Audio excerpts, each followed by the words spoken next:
This is Borders Rugby Special on Borders Rugby Radio with Stuart Cameron.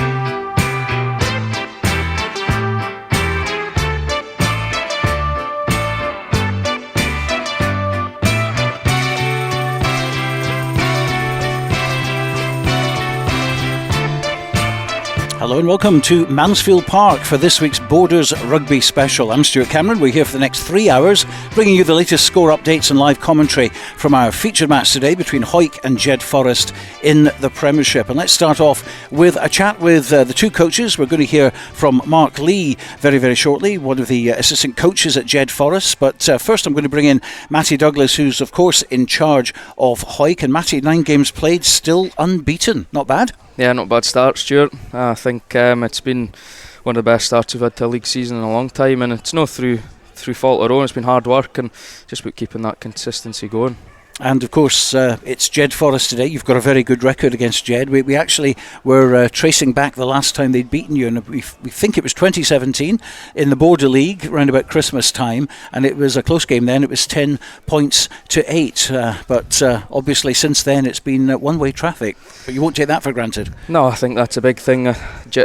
Touching on Jed, they've improved it week on week, and you can see what Andy and Mark's trying to bring in now, the game that they're playing. So we know what's coming. I think they've got a dangerous backline, and if we give them too much space, then they will take their opportunities. So for us, it's about dealing with that, and we spoke heavily this week about trying to push on with performances. I felt the last couple of weeks maybe a bit complacency's kind of settled in a little bit, but today our minds are focused and they're gearing up for what will be a battle at 3 o'clock. Now, of course, me and Dale in the media, of course, have been talking about bonus points, which I know you've been chatting about as well. And, of course, you rightly said during the week that if you just beat the teams round about the top of the league, then you don't even have to worry about bonus points. But it'd still be nice to get them.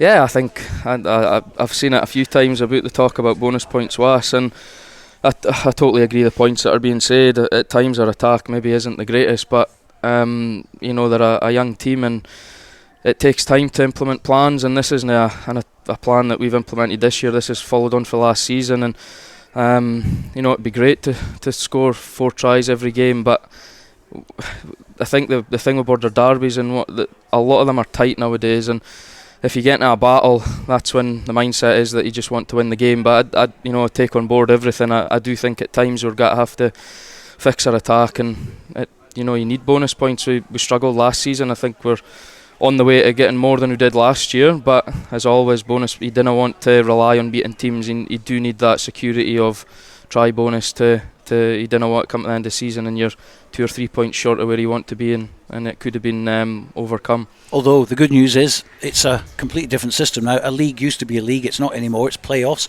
so you just have to get in the top 4, and particularly for you, of course, in the top 2 to get a home semi-final. Yeah, I think what we're trying to achieve this season is go one better than last year, and top 4 is, as you say, it's not a winner. I don't know if I like that system or not. It's a lot of rugby to play in a season, but top 4 is the goal, and we are in charge of our own destiny now.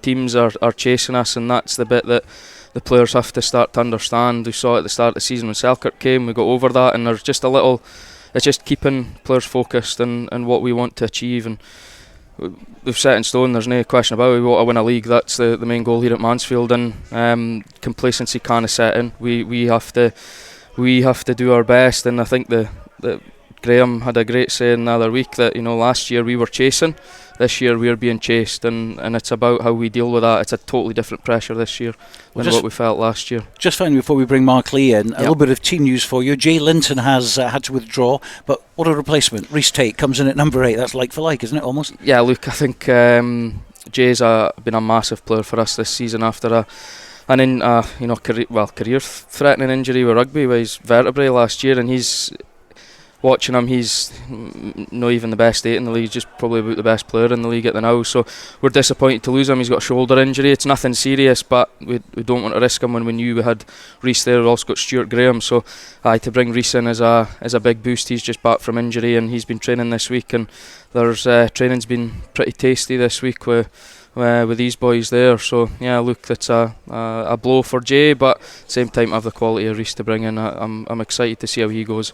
So it's Bill McLaren Shield, which is still here. It's been here a long time. I think you've probably held it longer than any other club. I think that's fair to say, and you certainly won't be wanting to give that up anytime soon. You also have the Skelly Cup in the bag. That was done at Riverside Park, so that's not up for grabs today. But in that match at Riverside Park, you set off tremendously well in the first half. The second half, you were nilled by Jed. They came back at you, and that's something you'll be addressing today. Yeah, we're aware of that, and that was probably at the start of the season, we were like that. We started games well and then kind of dropped off, and I think Jed was a learning curve for us, and we're aware of that. We're aware how good this Jed team can be, and I think that famous saying, form goes out the window at a Border derby, hear it every year, but it's true. When you play in them and you coaching them, anybody can beat anybody, and we have to really be focused today.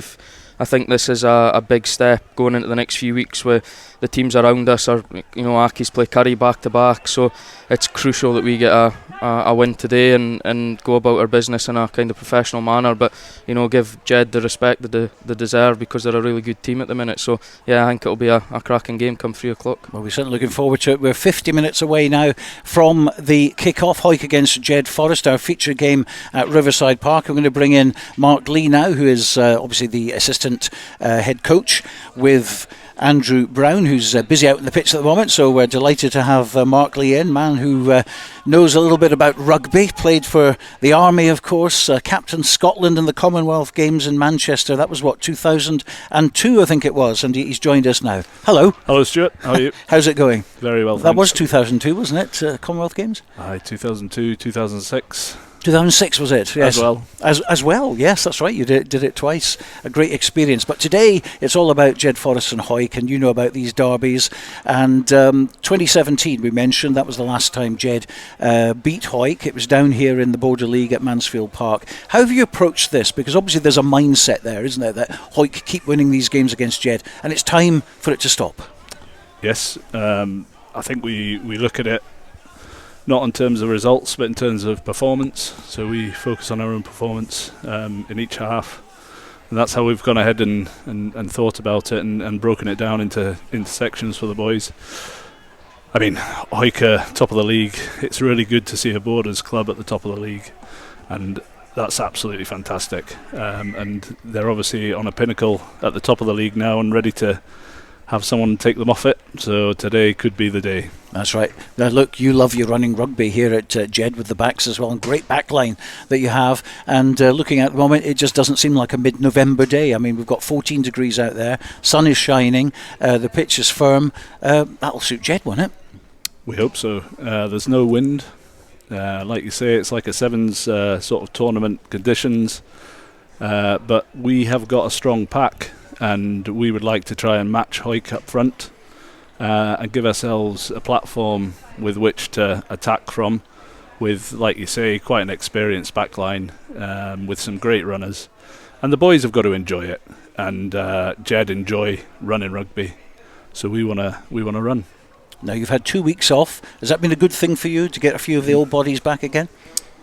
Yeah, it's given us a couple of weeks to get some boys back on track, and we've got the likes of Robbie Euston and a few others that are coming back from long-term injury, coming onto the roster. So we're quite excited about what the next 6 weeks brings, to be honest with you. And today, the likes of Robbie Dean's coming onto the bench at prop. That we should see a burgeoning young talent come onto the pitch here today.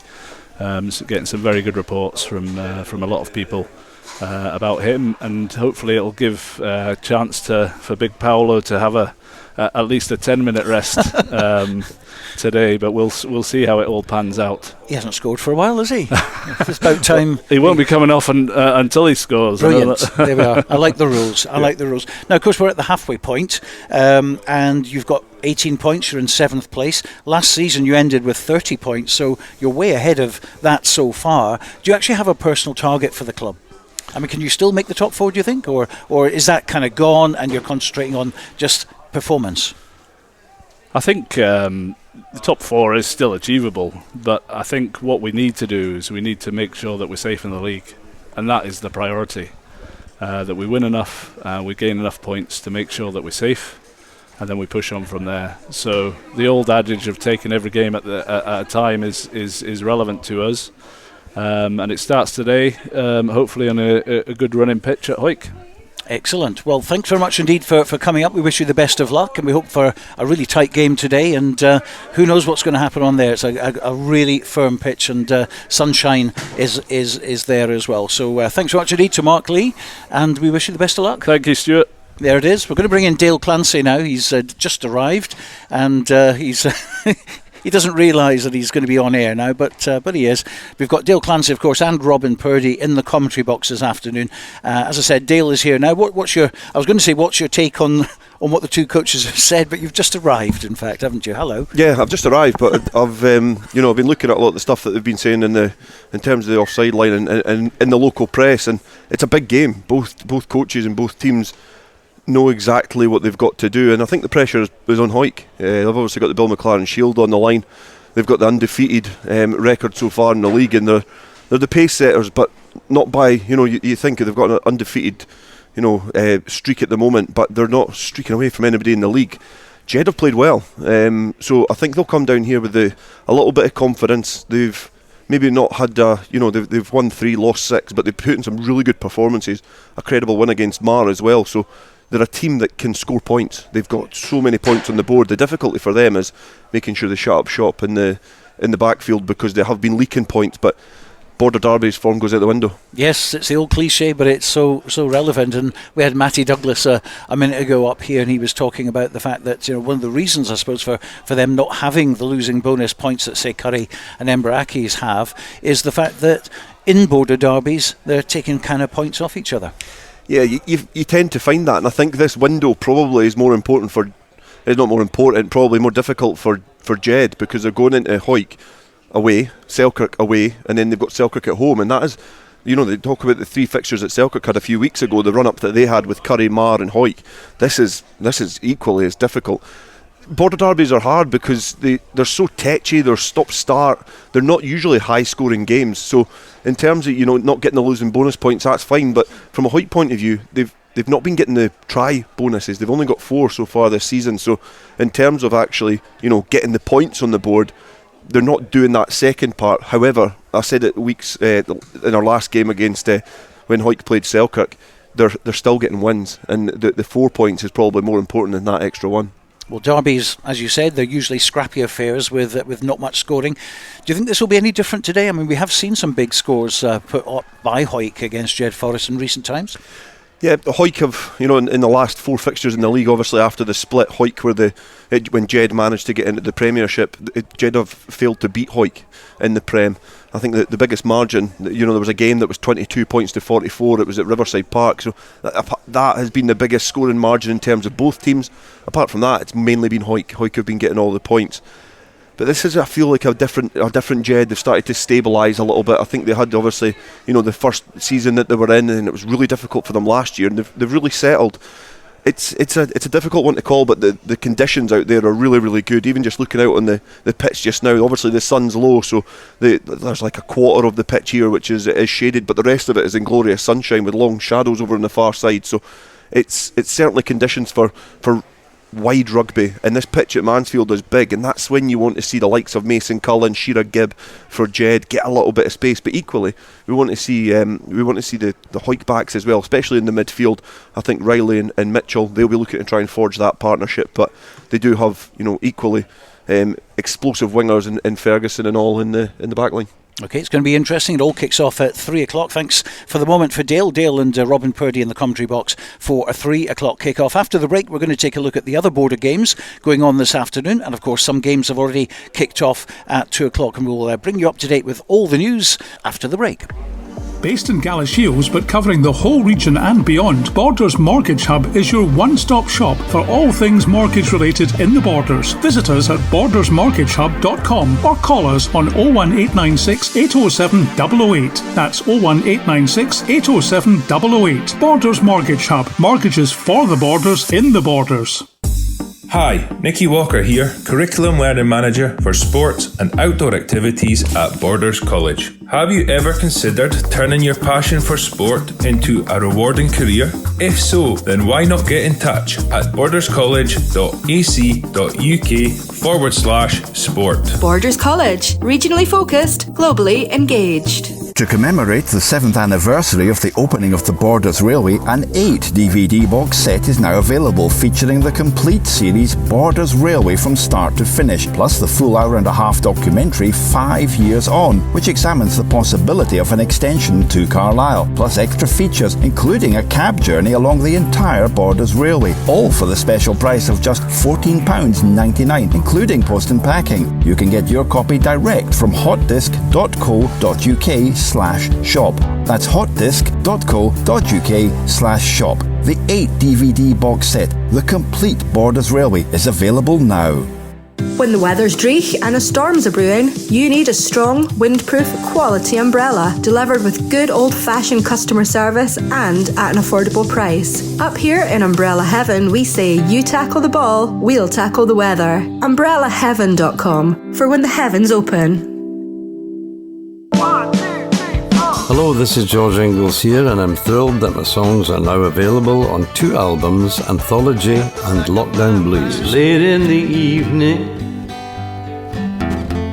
she's wondering what clothes to wear. Both available on iTunes to download and stream. I am the train, been gone since 69. George Ingles Anthology and Lockdown Blues. Check them out now on iTunes and other digital sites. This is Borders Rugby Special on Borders Rugby Radio.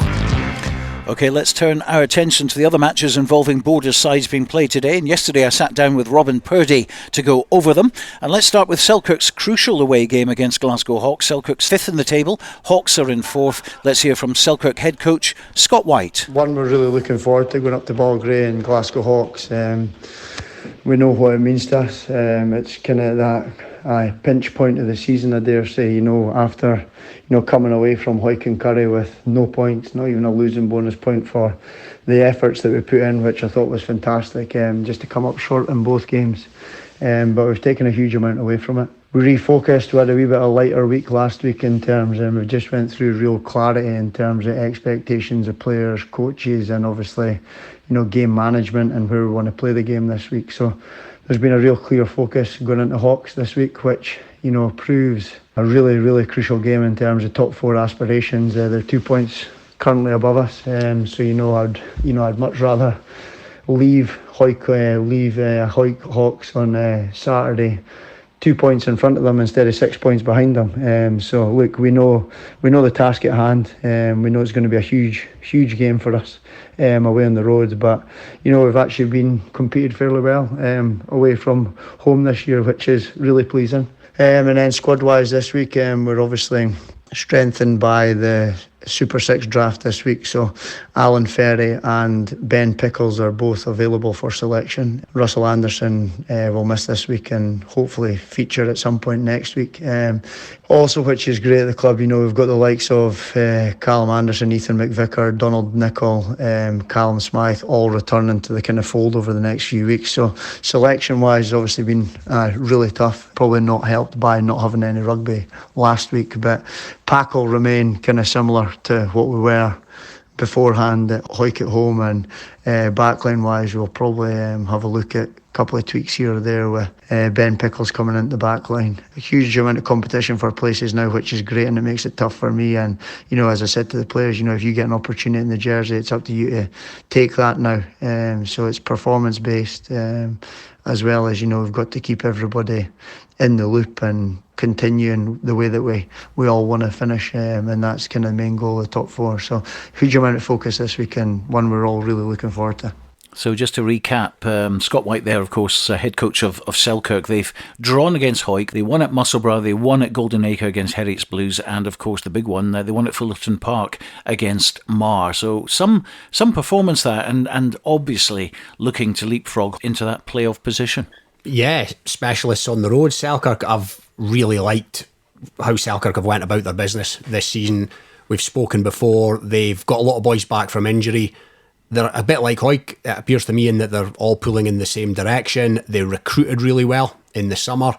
Is it too early in the piece to call this game a bit of a cup final in terms of the race for fourth? I think there's 10 points between Currie in third and Hawks in fourth. So there's a wee bit of daylight there. It would appear that there's two at this stage vying for that fourth spot, that being Hawks and Selkirk. But the draft could be key here. Ben Pickles coming in, Alan Ferry, what an acquisition that is. And yeah, I would not be at all surprised if there was a raucous Selkirk bus heading back along the M8 on Saturday late afternoon. Well, they certainly don't mind travelling. It's as simple as that. And let's have a look at the table then. Hawick, Accies and Currie, 38, 37, 37 at the top three positions, and they're pretty much home and dry, you would have thought. It's Hawks on 27, Selkirk on 25, so you'd think the 4 playoff places are likely to come from these 5 clubs. But there's still a lot of rugby left in this season, of that there's no doubt, and I'm sure Mar will have a part to play in who gets into that top 4 later on in the season. Our commentary game then tomorrow is with Robin and Dale Clancy. Hawick against Jedforest at Mansfield Park. Kicks off at 3 o'clock. It's a 2 o'clock start for us, and of course a lot of 2 o'clock matches tomorrow. In fact, everyone in the Premiership apart from Hawick Jed kicking off at 2, so we'll be bringing you live updates throughout the afternoon. Well, moving into National 1, and Kelso's win last week at Dundee sees them 6 points clear, but of course they do have a game in hand, one more than Ayr in second place in particular, and they've got a good chance tomorrow to consolidate their position with a home win against 10th placed Watsonians. Here's Kelso Director of Rugby Neil Hinnigan. Watsonians are coming to Pointer Park on Saturday. They'll be looking to get themselves up the table a little bit. They're needing some points at the other end of the table. Ourselves, we just need to concentrate hard and try and keep on the form from last week away to Dundee, which was a tricky match in tricky conditions, but we certainly played well for most parts of that game. That was us probably just getting over the Melrose result the week before, so pretty much unchanged team, starting lineup wise.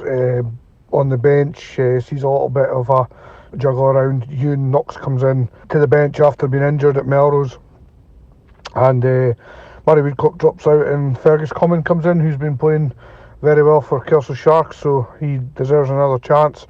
And Nick Stingle potentially make his first game of the season for the first team from the bench as he comes in for Mark Wilson. So there's a few changes of personnel on the bench, but the starting lineup is pretty settled. So yeah, we go again. Obviously the objective's to get 5 points, but it won't be easy. When you're playing teams who are just in as much need of the points as ourselves, there's always going to be battles around the park, and we just got to stay fully concentrated for the 80 minutes and hopefully get the job done. But yeah, Watsonians are no mugs, and they like to play a wide, expansive game, and they can catch you on the counter-attack.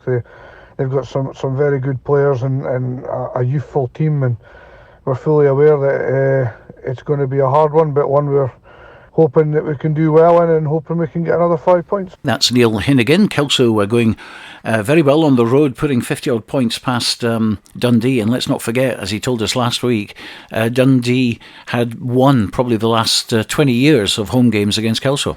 I think that was an absolutely sensational result for Kelso. I know they're top of the league and Dundee are a bit further down the table, but I genuinely believe that Ayr, Gala and Melrose would have had one eye on that game. 11 a.m. start, bus leaving Kelso at whatever ungodly hour. I think those 3 teams would have had one eye on that as a Kelso banana skin, and they have absolutely put Dundee to the sword, and I think that is a massive boost for them for the rest of the season. This Saturday, Watsonians have got a wee bit to play for, given they sit in 10th and 3 go down. The only thing that can undo Kelso this weekend, I would say, is complacency creeping in. I just don't see that based on who Kelso have at the helm. Kev Utterson, Bruce McNeil and the wily character that is Neil Hinnigan. I just don't see complacency creeping in, and they've got a decent squad as well, boys vying for places, and I can't see anything other than a home win there, and I'd be surprised if it wasn't a 5-pointer.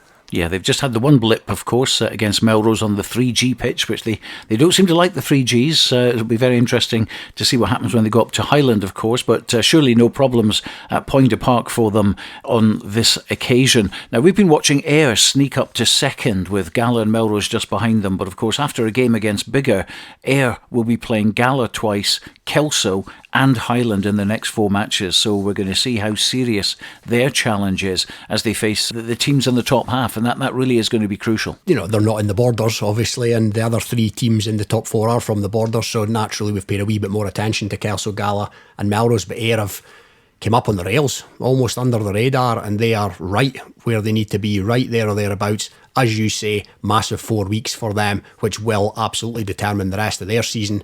If they don't go up as champions, only one going up, as we keep saying, this league is the gift that keeps on giving. If Ayr don't go up, they will have a say on who does. Well, let's hear from Stuart Johnson now. The Gala head coach had this to say about the home match against Stirling County at Netherdale. Obviously going into this game with a bit of confidence now after a bonus point win in our last outing up at Stumel, and then a week off just to let the bodies recover, so should be nice and fresh. Obviously, Stirling will be coming into this full of confidence as well after a very good result against Highland, 34-13 in their last outing. Team-wise, Marius is missing again, which is a big loss up front, but Michael Angus comes onto the bench after impressing against Stumel with no less than 4 scrum penalties in that game. The rest of the team's pretty settled from that Stumel game. Obviously boosted. Stevie Cairns comes back on the bench to add some experience, and Fraser Wilson gets his first outing of the season. 17-year-old academy player who's got Scotland under-18 prospects. He's not played any rugby this season due to an ongoing hamstring injury, so he'll be looking to impress off the bench, and he's a very good prospect for us coming through the system at Gala, so it's good for him to get a run about. So a very important game for Gala. Yeah, and again, like Kelso, you'd expect Gala to win at home to Stirling. Gala seemed to have dropped out the reckoning a wee bit, or perceived to have dropped out the reckoning a wee bit, because they lost 2 on the bounce. But again, like Ayr, Gala are right there or thereabouts, still very much in the shake-up. Because of the nature of this league, they probably are in a place where they're just about going to need to go unbeaten, I would suggest, but I don't see them coming unstuck at home to Stirling on Saturday. Well, again, the next few weeks are going to be giving us a better idea of who the contenders are for that one promotion spot. Well, also hoping to be in the mix by the time December comes round are Melrose. They face Highland away from home. Highland, the other team in the league, which has a 3G pitch, and head coach Bert Grigg thinks that might be key to Melrose winning the game. Tough trip for many teams to go. We're probably fortunate in that they also play in a 3G surface, so look, we've got this sort of the head start on many clubs there where we also train and play on that type of surface. So real no excuses for going up there and having to change our game plan massively, which is quite fortunate. A couple of changes to be made in the pack, just a couple of boys with injuries. Angus Runciman out with a long-term injury for the foreseeable, which is obviously going to be a huge miss, just with the experience that he brings to the side. But look, an opportunity for those boys on the bench or out of the Storm that are going to step up into that role and look to make that jersey their own for the foreseeable future. Luckily, backline unchanged from our last outing versus Kelso, so we've got a bit of consistency there. Last few weeks actually, same backline as what we had against Biggar as well, so good to see us getting a bit of consistency there, and I think that's going to be a massive bonus for us come Saturday in what should be a really competitive game. Obviously Highland sitting just behind us in 5th. They've obviously got a really good home record, struggled a couple of times away from home. I know they pushed the likes of GHK and Kelso close away, and then picking up wins versus Ayr and Gala, who are sitting above us in the table when they played them at home. So look, we know it's going to be a tough test on Saturday, but we've put in the work this week, Tuesday and Thursday night, real good sessions. Boys are understanding how we're looking to attack this game, and we're hoping to put in a performance that'll make sure that we earn that result come 5 o'clock on Saturday afternoon for the long bus trip home. So a level playing field literally for Highland and Melrose. And while Highland don't travel all that well, they're unbeaten at home, and they'll see this as a real opportunity to close the gap on Melrose in the table. Yeah, Highland are the quintessential Jekyll and Hyde team, really, aren't they? They're very strong at home and they don't travel so well, which is kind of understandable given the distances they have to go some of the games, of course. Melrose, again, I've been really impressed with them since their early season couple of losses. And again, we talk about teams flying under the radar. They have done that. They're not doing it now because they're right there in the shake-up. It's going to be a tough ask. The pitch could be a leveller, like say Melrose used to playing on that kind of surface. I think the big thing for me, and Bert mentioned it there, is the loss of Runciman. If there was one team that could have done without losing one player, it's Melrose and Runciman. To me, he's their key man. He's their enforcer. He's their tough guy, as well as being a damn fine rugby player. And that could be the difference. It's unspeakable blow, to be honest. But, as he said, it enables somebody else to come in, and let's see what happens. I can still see Melrose sneaking a win up there, and it would be a great win. It would possibly be their best win of the season, and they must look back now on that Stirling game, first game of the season, and think, what on earth? And of course, they lost by a point or whatever it was down at Ayr, having played 60 minutes, was it, with 14 men, so fine margins. But that's what this division is all about, the finest of margins, bonus points, not losing essentially. But yeah, Melrose absolutely in the shake-up now, but a big weekend for Melrose. Let's have a look at the table then. It's Kelso at the top, 39. Remember that game in hand for them. Ayr 33, Gala 31, Melrose 30. Then it's Highland 23, Biggar 18, Stirling 18, Dundee 15, GHK 12. And a little bit of movement at the bottom now. Watsonians 11, Aberdeen 10.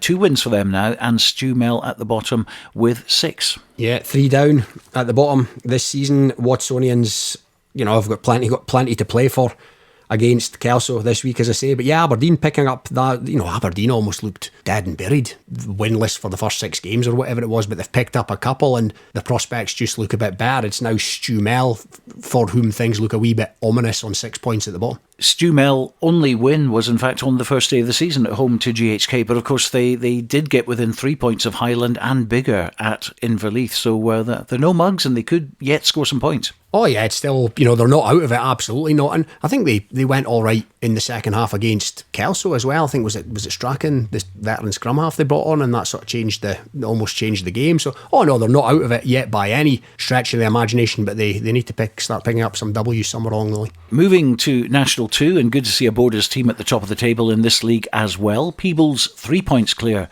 at the top on 32, with Glasgow Accies and Newton Stewart both on 29. Falkirk have 27, Kirkcaldy 24, but Berwick and Preston Lodge not far behind either on 21 each. Now in that league, Peebles have a home match against 4th placed Falkirk, and here's head coach Ian Chisholm. I really felt it was our tactical discipline that let us down last weekend. As winter comes in and the weather deteriorates, I think we need to do a better job of playing in the opposition's third and putting them under pressure rather than doing that to ourselves. I'm going to contradict myself here a wee bit, but of course as winter moves in, we are going to have to make small adjustments to our game. We're going to have to kick more, we're going to have to maul more, and we're going to have to, in speech marks, play in the right areas. And I'm not a huge fan of that term, to be honest, but we're top of the pile at the moment. Look, we're being hunted by everybody, so we're just going to need to play a wee bit smarter, in particular the early stages of the game, so that we're not playing catch up when the second half comes around. I do think that the whole pitch is the right area if you see an opportunity, and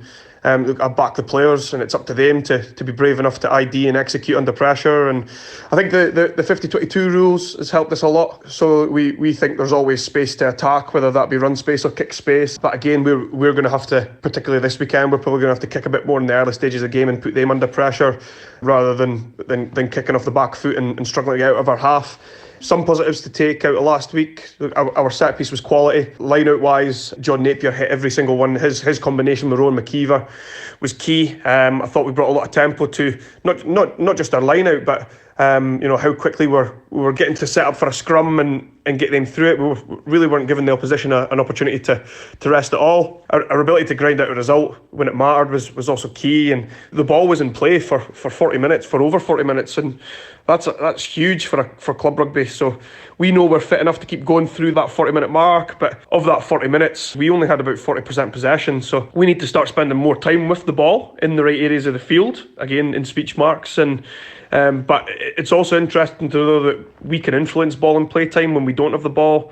A lot of that's just by not giving away penalties and, letting the opposition take a break there, kick the touch, get the rest on the way there and do what they want to do. So the majority of teams in our league, they want to go set piece to set piece because it gives them an opportunity to get a breather and practice what they probably do a lot of training. I'm really hoping for a nice day tomorrow. I know Stevie Leckie, Falkirk Heed coach and their boys, they'll want to play a bit of rugby, but so do we. We expect them to play a fast and expansive brand, and I have a funny idea that they're probably going to attack short sides quite a lot, so we're going to have to be clever about where we afford them space to attack. Our squad: Andrew Brown, John Napier, John Gray, Cammy Pye, Ross Brown, Rowan McKeever, Finlay Collins, Finlay Sinclair, David Collins, Ian Chisholm, James Dow, Rob Harrison, Jack Harrison, Buster Davidson, Donald Anderson, Lewis Copeland, Andy Muir, Ewan Jackson and Murdo Anderson. There's lots of sons in there. It's like a Norwegian national team. Neil Hogarth drops out. He's struggling with a virus at the moment and he'll be a massive loss for us. But look, Andrew Brown, he comes into the squad and he does a lot around the park. While he's probably not got that power that Neil Hogarth has, Andrew Brown, he's a quality defender. He gets on ball a lot. He's really effective with his clears. So where we lose that bit with Neil at set piece time, we probably gain in Andrew Brown eventing a lot more. Andrew Muir comes back into the squad and he gives a bit of bulk off the bench. And Lewis Copeland, I thought he was quality in the 20-30 minutes that he came on. He brought a lot of energy to our defence when we needed it. His ability to get off the line and Lewis and Copey's he's desperate to be involved and he's desperate to learn. He's probably one of our most active players. If we can get a result there, it just gives us a bit more of a cushion and a bit more confidence coming into our last two games before the second round. We are missing all of our Colts, our young boys this week as they have a Scottish Cup game and we agreed that at the start of the season that they would go back to the Colts in the big games. So Ewan Hunter and Frey McKeever, they'll be playing on the Gates against Mackay before the first 15 game, and really looking forward to how they drop back then and show a bit of leadership really and take the bull by the horns. And look, it's important that these boys don't try too hard and they don't try and do too much and they build into the game, but excited for them and excited for the boys that are coming into our squad because of the hole that they leave. So Ian Chisholm, never short of a few words, and Peebles building in confidence all the time and very, very good at home. Yeah, he's doing a great job, Ian, isn't he? And he's not short on his analysis anyway, that's for sure. As I said previously, I really like listening to him. He's very, very knowledgeable when it comes to the game of rugby, and Peebles should beat Falkirk at home, but Falkirk have been going about their business reasonably steadily and they've kind of come more into the reckoning as the weeks have gone on. But yeah, I'd still fancy Peebles. Again, he's speaking about the fitness and their squad, etc. And I'd fancy Peebles, but I don't see it being a walk in the park. They possibly would have been slightly disappointed. I think he alluded to it there, Ian. He's an honest guy. I think they're possibly slightly disappointed not to pick up a bonus in their last game. It maybe was predicted that they would, but hey, they're top of the pile and that is where they need to be. And they'll be looking to cement that with minimally 4 points this weekend. And a strange old league, isn't it, National 2? Because we've seen, Falkirk have only lost twice, one of them to Berwick, of course, and Peebles only lost to Preston Lodge, who are in the bottom half of the table. And of course, let's not forget, we keep on talking about in National 1, 3 going down. National 2, 5 go down. 5 going out. It's hard to keep up, to be honest, with who's going where or who could end up where next season. But yeah, we spoke early in the piece in this particular league, and it looked like Kirkcaldy and Preston Lodge were going to be the boys, but they've dropped right out of proceedings, and Peebles have come to the fore along with Glasgow Accies, and Newton Stewart are right up there, all credit to them. And Berwick are still look up the table, but they need to keep one eye on what's happening behind them as well. As you say, 5 going down, my word. Well, Berwick are currently in 6th position and they'll be taking on Dumfries, who are in 8th division, but it is at Dumfries. Let's hear from Paul Pringle from the coaching staff. After the disappointing last minute loss against Glasgow Accies last week, we're hoping to put things right on the road this Saturday away to Dumfries. In terms of team selection, great news is 18 of the 19 squad last week are available. The only exception being club vice-captain Alistair Grieve is away, so Alex Derbyshire returns to the squad to make up the 19. We're expecting a hard game. I think we quickly realised that every game in this league is hard, and that really it's about who turns up on the day will get the result. So fingers crossed we can put the record right and get back on the winning trail. But we know it'll be a tough tough game. So Berwick doing well, but they can do themselves a lot of good with a win at Dumfries, definitely. Yeah, when we look at the table, Berwick are 5 points above Dumfries. Dumfries are 5th bottom, so if it ended today, Dumfries are going down. So there's a 5 point gap there. Berwick are 5 points safe, if you like, at the moment. So yeah, 4 or 5 points over there for Berwick would be a massive fillip for them, and just put a bit more daylight between them and those unfortunate 5 that currently occupy the relegation places. It certainly focuses the mind, doesn't it? 5 going down. It gives you something to think about, doesn't it? I mean, in any normal season, you could be sitting 4th from bottom maybe, and just about already being safe if the bottom team or the bottom 2 teams are kind of cut adrift. But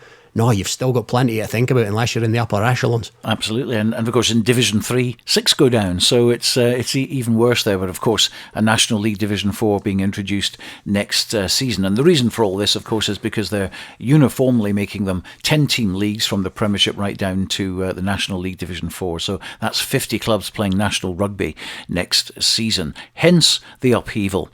Well, in East League 1, Duns travel to Leith, while unbeaten Langham will go up against Livingston in Division 2. Now, Livingston, a team in 2nd place, just behind Langham, but the game is being played at Milntown, and captain of the club is Nathan Smith. This week, after 2 weeks off with no matches due to the autumn internationals, we're at home this week to Livingston, who are 2nd in the league table, so they're pushing on to try and catch us, but we see it as an opportunity to give ourselves more control in the league table and hopefully widen that gap and give ourselves the best chance possible. Playing them up there, we didn't really expect what they came with. We were expecting a much bigger pack that would come direct and just round the corner, but they actually showed that they played in a different way completely. They had a lot of youngsters come up through, so the pack was more mobile and lighter, and they really pushed us. It was just down to luck really that we managed to scrape away with that win. So we know what's coming basically. Team-wise, we're lucky really. We've managed to keep the same sort of base to the squad the whole way through, a real solid spine to the team. And it's the same this week really. We've got away with not having many injuries or anything. One coming back though is Eddie Turner. He missed a few matches there with illness, and he's been back in training for a couple of weeks now, so he looks sharp as ever. So we're glad to have him back. He's really solid carrier and just really shoes up to the back row there, so we're chuffed to have him back. We've got a few important games now leading up to Christmas. Obviously Livingston being in 2nd, and then we've got Corstorphine at the end of the month, so if we can get the wins in these places, then like I said before, we're starting to put things into our own control up at the top of the table, and we can start to create that gap at the top. In a league, I say it every week, but any team can beat anybody in this league, and it's showing. Doesn't matter if you're home, away, or who you're playing. Anyone can beat anyone, so just need to put as much control into our hands as we possibly can, and just keep going week to week, and hopefully keep getting the wins. So it's interesting, of course, Langham, Hawick Quins and Kelso Ladies are the 4 teams unbeaten in the Borders, and that's pretty impressive at the more or less halfway stage. Oh yeah, Langham going really well. This season they're 5 wins from 5 games. Big game, as you say, at home to 2nd place. Livingston top of the table. Staffa, see there that Langham are on 23 points and Livingston are on 22. Now Langham have got a game in hand, but Livingston, in fairness, have got 5 try bonus points from their 6 games, hence the reason there's only 2 points between them in the league. And yeah, again, this big game, we talk about big games in all the divisions, but big old game down at Millentown there. Again, straightforward enough to say, but Langham will be looking to put daylight, or they will put daylight with a win, and that will stand them in good stead for the rest of the campaign. Langham disappointed just to miss out on the last day of the season, so they'll be really focused to get into East League 1, and to be honest, they certainly, as a club, they deserve to be back up in East League 1 again. Oh, here's hoping. Yeah, Langham, it's a great setup down there, and I don't mean to sound condescending here. I almost said, they battle for it. They battle for everything on the field. They always have. They've always punched above their weight, and I mean that in the best possible sense. And yeah, I'd love to see them come up this season. And what better way to go about that than 5 wins from 5? Let's hope it's 6 from 6 come Saturday tea time. Well, Hawick Lundin are at the other end of the table. No win for them yet. In fact, they're on -3 because they were docked some points as well. But they take on Pennycook, and we wish them the best with that one. On to East 3, and all our 3 clubs are in action. Let's start with Hawick Quins, who have yet to taste defeat this season since their comeback into rugby after a year not playing. They're away to Liberton, and the Quins' Adam Hall now looks forward to the match. We're looking forward to getting back into league action this week away at Liberton. As always, at this level, away games seem to be much more of a challenge to get a team together, and we've got no short of 10 unavailable from the Galway M game due to work commitments, holidays. Just a pity they've all came at once, but we've still got a squad at the moment of 16 going to Liberton, and we believe it'll be competitive enough to hopefully put in a show and get the victory. So that's Adam Hall. So a little bit depleted, but they feel there's enough in the tank to do the business. Yeah, and it'll be a tricky tie up there at Liberton. I think Liberton are second in the table with 3 wins from 5. As you say, the Quins are 100%, but they've only played 3 games. And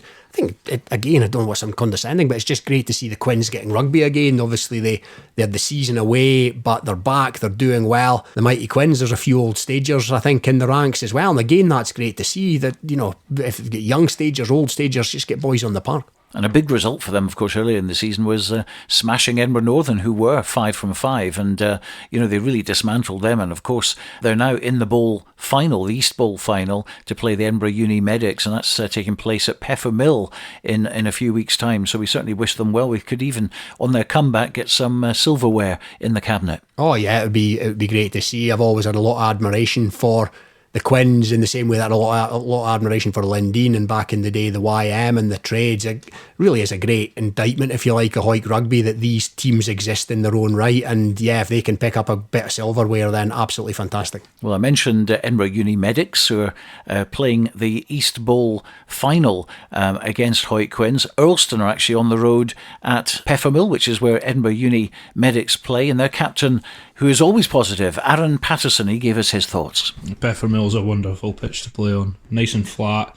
Should be some good running rugby to be able to be played on it, and that's what we hope for. As usual, every week, we go out and we give 100%. We've came a long way in the past couple of weeks, and I think all the lads enjoyed their break last week, so we're going to go out there and we're going to play rugby we can, as we usually do, and try and build on the win from our last game against Liberton. That's really all we can do for now, is just keep building, keep moving forward, and seeing where we end up moving into the Christmas break. Hopefully with another couple wins under our belt and something to give the lads a bit of optimism. It's not necessarily been the start that we've wanted, but it is what it is, and we've got to work with what we can. So this weekend we're expecting a lot of running rugby. We're expecting the Uni Medics to be wanting to just run the ball all day long. They're going to be young, they're going to be physical, and we've got to match that fitness wise, and I think that'll be the decisive factor of the game. This is Borders Rugby Special on Borders Rugby Radio. Yes, welcome back. That's a good preview of what's going on today. We've got some latest scores for you as well, because obviously 2 o'clock kickoffs around the country, particularly in the Premiership. In fact, this is the only 3 o'clock one today. I can tell you that Curry 22, Musselburgh 5 is the latest score in the Premiership. GHA 19, Heriots 28. Glasgow Hawks are ahead of Selkirk at the moment, 12 points to 7. Still waiting on Mar against Edinburgh Accies. We can also tell you in National 1, it's Bigger 17, Ayr 17, that's the latest score. And into National 2, Hamilton 5, Lasswade 10, and Kirkcaldy 0, Glasgow Accies 24. That's latest scores for you, and half-time scores, 2 o'clock kickoffs around the country. We're here at Mansfield Park this afternoon for the Premiership match between league leaders Hawick and 7th place Jedforest, kicking off at 3 o'clock. Dale Clancy and Robin Purdie will be commentating on that for you shortly. What about the scores that we've had so far? Dale, start with you. I was just doing a little bit of prep there, Stuart. You've caught me on the hoof there. You're going to have to repeat a couple. All right, I will do them again for you. Curry 22, Musselburgh 5 is a half-time score. GHA 19, Heriots Blues 28, and Glasgow Hawks 12, Selkirk 7. I don't think anything really that's sprung out there has really gone against form. I don't think. Curry I've got advantage. I think it's a difficult game for Selkirk away from home as well. And I think between Heriots and GHA, both teams have kind of flip-flopped between having good results and then obviously having some in different bits of form. So I don't think there's anything too startling out of the early kick-offs there in the Premiership. Now, of course, looking at other fixtures, or one fixture in particular, Mar against Edinburgh Academicals, that's going to be a crucial one, isn't it, Robin? It certainly is, yeah, and I can see, Accies have been flying pretty high in the table there. I think are second at the moment, only a point behind Hawick, but I can see them potentially coming unstuck down at Fullerton today. The starting 15 for Mar just have a bit of a stronger look about them than they maybe have had in previous weeks, and yeah, if Accies can kind of come away with a victory down there, that'll be a good victory. Well, it's Mar 16, Edinburgh Accies 26 just come in. That's a half-time scoreline right, impressive. At the moment. Other ones coming through at the moment, Preston Lodge 20, Newton Stewart 13. That's going to be a big one as well in National 2. We've also got definitely half-time at Millennium, Curry 22, Musborough 5, Kirkcaldy 7, Glasgow Accies 36. Glasgow Accies trying to take Peebles' lead away from them. Peebles, of course, are at home today, and they're against fourth place Falkirk. In fact, I think we can go there right now and bring in Sam Matthews. Yes, that's right. I'm here at the Gates today, and the home crowd settle in for their second live game of rugby for the day. Peebles Colts have already set the bar very high for the first team after they came out 62 points to 12 winners over Mackay Rugby this morning in the quarter-finals of their respective cup. That sees them through to the semi-finals, and the draw will be announced later in the week. Back to the first team though, Peebles will be trying to keep their run of form going after beating Boroughmuir up in Edinburgh last week in the rescheduled fixture, 21 points to 15. The Falkirk team though, they know how to score points away from home and upset teams on their own turf, so this is not going to be an easy game for either side. Mobility and youth seems to be the name of the game for this Peebles side. As I look down the team sheet and I see young players, I see fast players, and I see very, very intelligent players. Unfortunately, it's going to be a long day for the back line though, as the 4 subs on the Peebles bench are all forwards, so it'll be interesting to see how this one plays out. Kick-off here at the Gates is 3 p.m. with updates coming on throughout the afternoon. Thank you to Sam Matthews at Gates. He sees all sorts of things. I see 2 very intelligent people alongside me here, Dale Clancy and Robin Purdie, they've got their own little monitor today, so they're quite happy and they can see everything, so we won't miss a single yellow card, I can promise you, or incident up here, or that's the theory. Actually, it was interesting because we just heard Sam talking about the Peebles Colts against Mackay earlier on, and one big result that's come in from this morning, which has sent kind of shockwaves around the Youth Cup and National Shields and all that that's been going on. Boroughmuir being knocked out by Hawick Youth. I think it's a great result. Hawick have always had a really impressive youth section. I remember when coming through at Peebles Colts and we were playing likes of the Ones in the Peace game, they were always the teams at Murrayfield in the club competition, so that's a great result for Hawick Youth.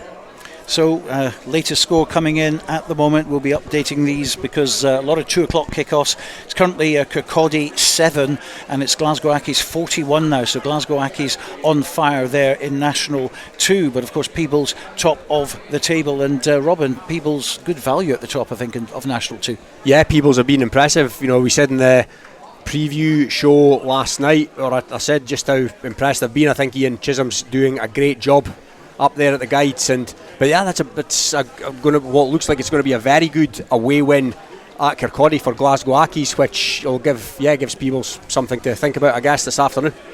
So Curry against Musselburgh, GHA against Heriots Blues, Glasgow Hawks against Selkirk, and Mar against Edinburgh Accies, all kicked off at 2 o'clock, have all reached the half-time mark at the moment. In National 1, of course, there's Bigger against Ayr, GHK against Aberdeen, and Stumel against Dundee, and that's there's some interesting ones there, particularly the Bigger Ayr game. It's currently 17 all. Yeah, it'd be it's a difficult place, a difficult team to play. Bigger, they've not had the kind of the great form that they did have last year, and Ayr are going pretty high in that league, so they'd be doing the Borders teams a big favour, because all the Border teams have turned Bigger over, and for them to do them a favour and take some points off Ayr would be great for the likes of Kelso, Gala and Melrose. Okay, well, live updates throughout the course of the next few minutes, of course, and throughout the half. I'll be jumping in when there's an injury or something, so you get uninterrupted commentary from the match between Hawick and Jedforest, which is only about 3 minutes away now, so I think now's a good time to bring the 2 boys in, and it's Robin Purdie and first of all Dale Clancy. Yeah, thank you for that great introduction there, Stuart. It's certainly another weekend and another Border derby here at Mansfield. As Hawick welcome Jedforest here in Premiership action, and Hawick will be looking to try and maintain their unbeaten record so far. They've certainly started the season well, and they'll be aiming for a home semi-final come the end of the season, and few would argue against that possibility when you view the strength and depth in their squad. They've got the likes of Donaldson, Douglas, Frizzle. They're notable names missing from the matchday squad, but so too is Captain Carrier, as he misses out on selection entirely. This shows the competition Hawick have in the hooker jersey after the recent arrival of Fraser Rennick from the Knights. Jay Linton, a player that Robin Purdie rates very, very highly, also misses out with injury, and his presence will be missed, but the return of local lad Rhys Tate will soften that blow. There's a lot on the line for the Green Machine this afternoon, with the Bill McLaren Shield also at stake, and they lined up with Kirk Ford at fullback. They've got wingers in Ronan McKean and Lewis Ferguson, who were on the score sheet against Selkirk in their most recent victory. Centre pairing of Andrew Mitchell, and a first start for Ethan Riley, who made a debut off the bench against Selkirk. Halfback pairing of Patterson and Brunton. In the front row, Sean Muir will captain the side in the absence of Carrier. He'll be propping alongside Nicky Little, and Fraser Rennick will be the hooker squeezed in between them two.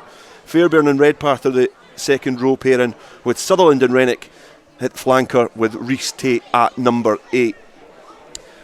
The visitors have had a brighter start to this season than they had in 2021, but they still find themselves in the bottom half of the table. The absence of Ross is patched up slightly with the return of Gary Young, and there's also reinforcements on the bench, with Robbie Deans arriving at Riverside to lend a hand in the scrum.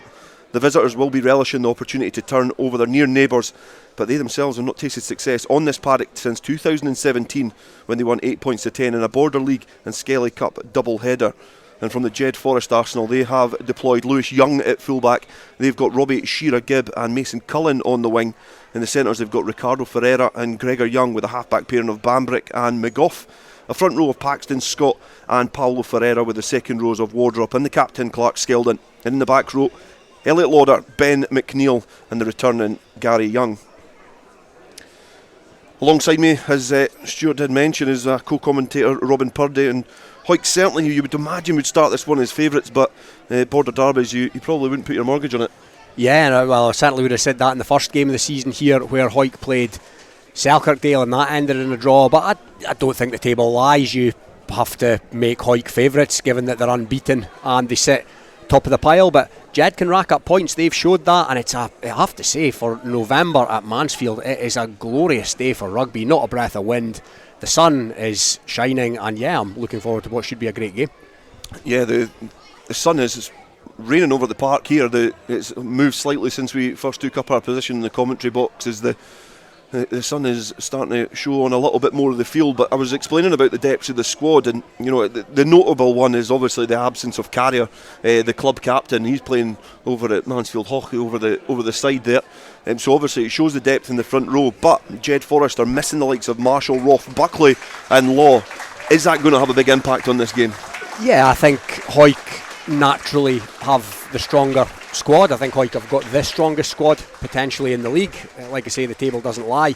So yeah, Hawick's squad does have a stronger look about it. Jed, as you say, are missing a few, but Jed can absolutely still cause Hawick problems here today. You know, there's still some fine players in that Jed outfit, and as always, I'm very much looking forward to seeing Mason Cullen go. I think he's a young man with a big future.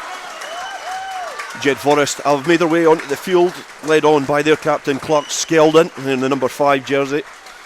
And the matchday captain for Hawick, Sean Muir, has led his charges onto the field through the tunnel. They've got Jed, the youngsters from Jed, flanked alongside the Hawick mini section as well. And now welcoming on the match officials to what is a glorious day here in Hawick. I think if you ask many people from Hawick, they'll say every day's glorious, but this is a bit of an exception, as we're just got the two sets of teams are just making their way towards the 15-metre line. They're going to pay a minute's silence to commemorate those who lost their lives in the line of duty.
the referee blows his whistle just to bring the minute silence to a conclusion after the words from Ian Landels over the microphone here at Mansfield Park, and the formalities of the minute silence are now behind us, and both teams will now look to try and steal a march on each other in the Premiership. Hawick sitting pretty at the top. They're currently just a point ahead of Edinburgh Accies in the league table, and they'll be looking to try and retain their place at the top in the summit of the Tennent's Premiership. But Jedforest down in 7th will certainly have something to say about that. Kirkford just bounces the ball on the halfway line, ready to get the game underway, and the referee blasts his whistle. Right-footed kick downfield from Kirkford, and he makes good distance with that. Has been well received there by Gary Young, who makes a great burst out of the 22. Hawick playing towards the clubhouse here. It's on now to Finlay Scott. Takes play up just over the 22 again. The Hawick defence is robust in these opening stages, and it was a great charge down there from Dalton Redpath, but just couldn't get his angles right as it's fallen into the hands of Patterson, who throws the dummy, which almost wrong foots Ricardo Ferreira. And it's been turned over by Jedforest just on the 15-metre line, and it's open field running now. And in exactly those moments you want it to be in the hands of one of the youngs. Now in the wide channels, Grant Paxton is offering himself up for a carry. There's an advantage coming for Hawick. His plays on the halfway line, and you can hear the wingers on the side. Ronnie McKean screaming that there's a free ball. As Hawick look to try and take the ball up front and take it into the faces of this Jedforest team. Defence has certainly been very robust in these opening exchanges.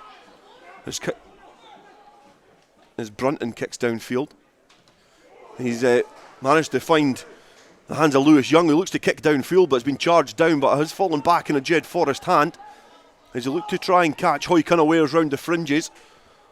But Hawick fighting well on the floor, and it looks like they might have turned over this ball as the Jed bodies bundle in, but the referee is going to give the advantage there.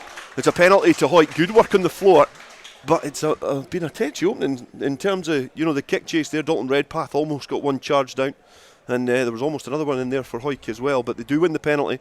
But it's a sign of intent from both teams that they want to play a bit of rugby. Yeah, as you say, a couple of early charge downs, touching nerves there potentially, the kickers, but great work. I think it was Callum Rennick with the jackal for Hawick that's led to this penalty, and it's going to be the first shot at the post for the normally very reliable Kirkford. Kirkford has 61 points from the boot so far this season. He'll be looking to try and add another 3 on. He got another 2 points against Selkirk from the boot, and 5 when he managed to dot the ball down. And what was a very successful day at Philip Hawke for Hawick, because they won 17 points to 8. Perhaps highlight some other issues amongst the Hawick team, because they've struggled for bonus point try victories. Obviously remain undefeated so far, but Kirkford is the man tasked with getting the opening points this afternoon. Right-footed kick, and it looks like it's just kissed off the upright. It's now in the hands of Gregor Young, and he lumps it downfield over the halfway line. Ronan McKean is looking for some work off his wing, and he does well to break the first challenge. He's now on the floor, and Mason Cullen's over there making a nuisance of himself as they come down the blind side. Wearing the number 13 jersey, Ethan Riley has been defended well, but the ball does again come back on a Hawick side. Captain Muir carrying the ball forward. Now in the hands of Patterson, who finds Brunton. Brunton's got Redpath as a runner, but he glances the ball in front of him. Looks like it's went into the hands of Sutherland, as Brunton's found some space in the backfield and kicks across. He's gone out in the full. He looked like he maybe had judged that just right. Some positive play from Hawick, but Brunton just not able to find his target. Yeah, I think there was a fine margin in that. It was the right idea, I think, given where Hawick were and where they were going, but he's just overcooked that little bit.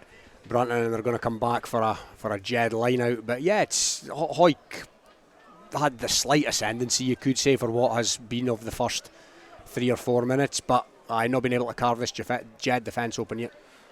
Hawick have potentially won the battle on the floor in these opening exchanges. 6 minutes or so gone,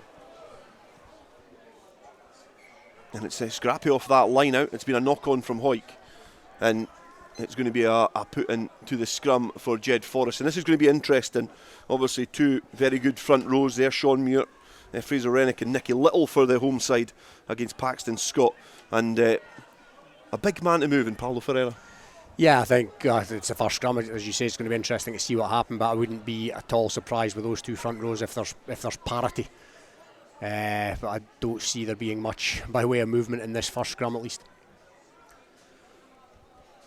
Aidan Brambrick is just having a little bit of coming together with Hector Patterson as the young scrum halves look to just try and get one up on their opposite man, and it's clean back on a Jedforest side. It's been spilled out now into the hands of Gregor Young. He finds Lewis, who's got Robbie Shearer give for some support, who goes back in field over the halfway line. Good footwork from the winger.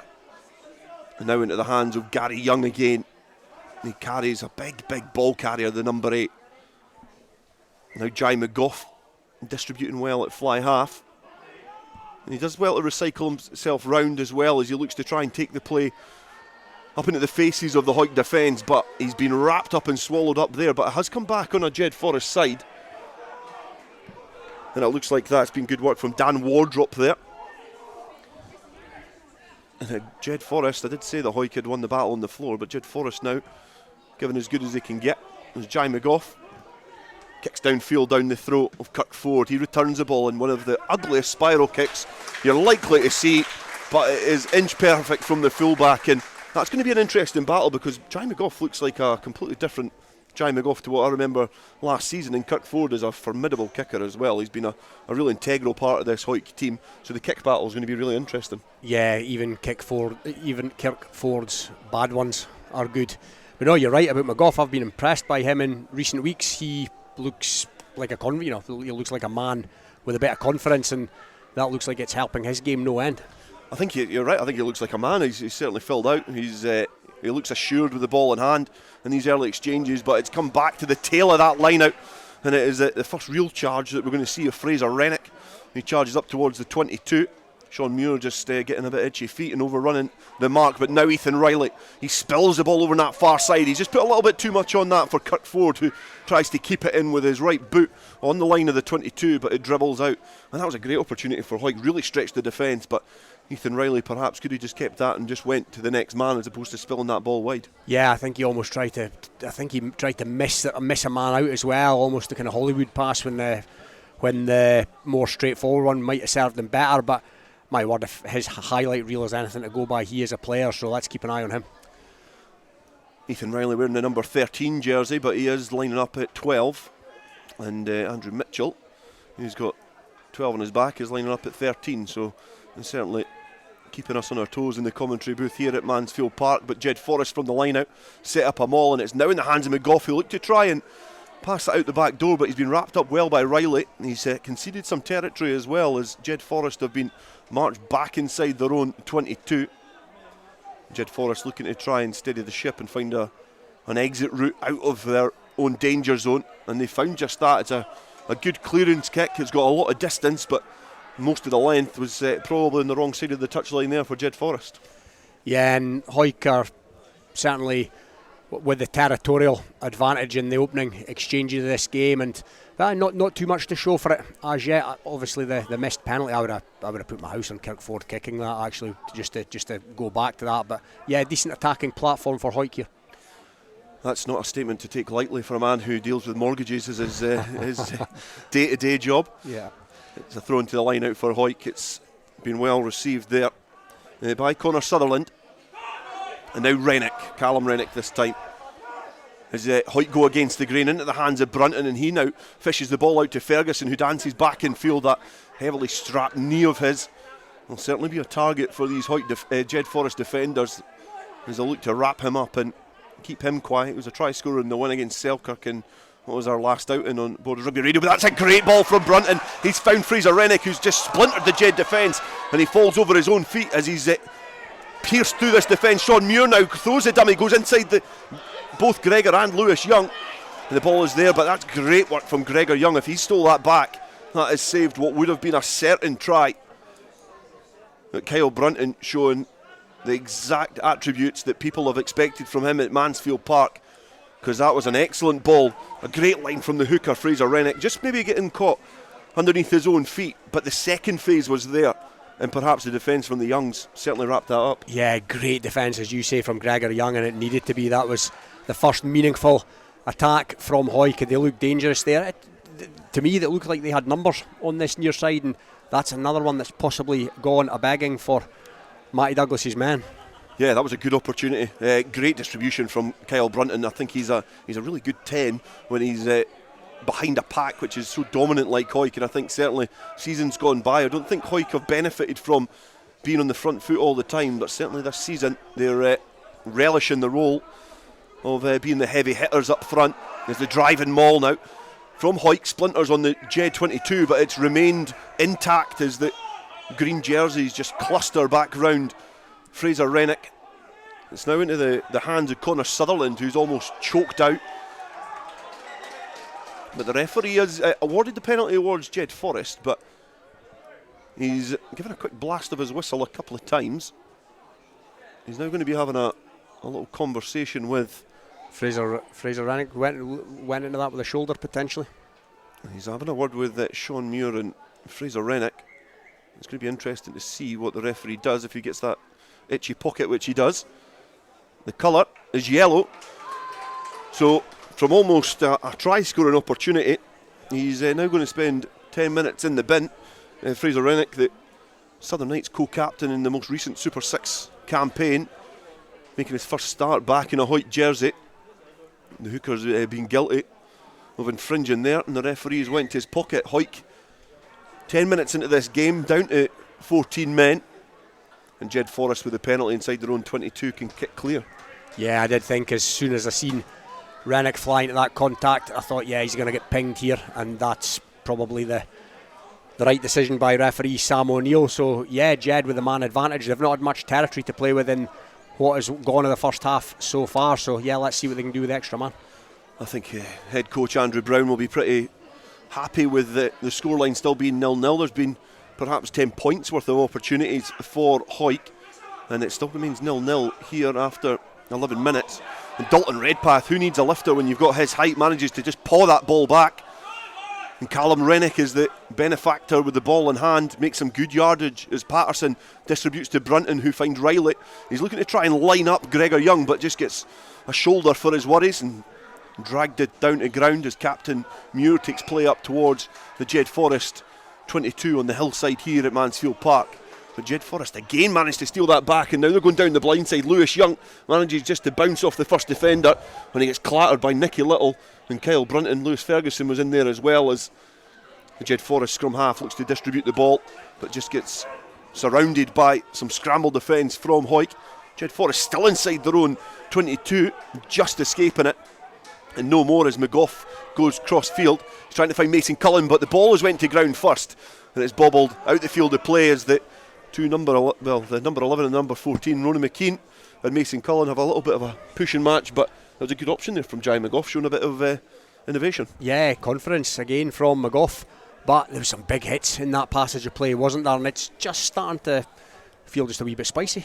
Yeah, I think the defence has been pretty impressive from both sides, but you feel our necks have been looking towards this left-hand side. It has been Hawick with the territorial ascendancy in this game, just not able to capitalise so far, and it's going to fall on the duties of Callum Rennick to throw into the line out, equally as capable at hooker, which again maybe makes club captain Matty Carrier's job that much more difficult to retain his place. But Hawick managed to make a good job of that driving maul. They've made some good yards as Sean Muir now is asked to carry.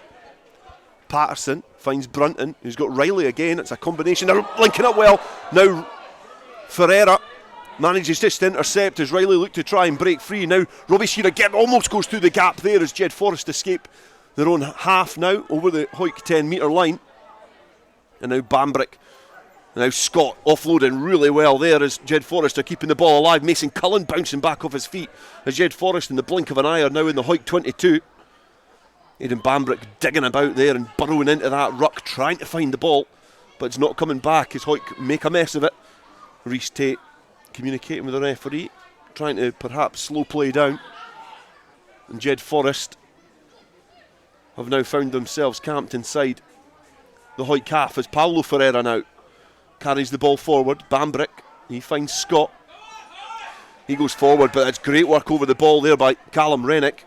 If this has come back on a Hawick side, it shows it just does show the attributes that young individual has on the floor. That's two occasions that he's been able to turn the ball over and Hawick survive.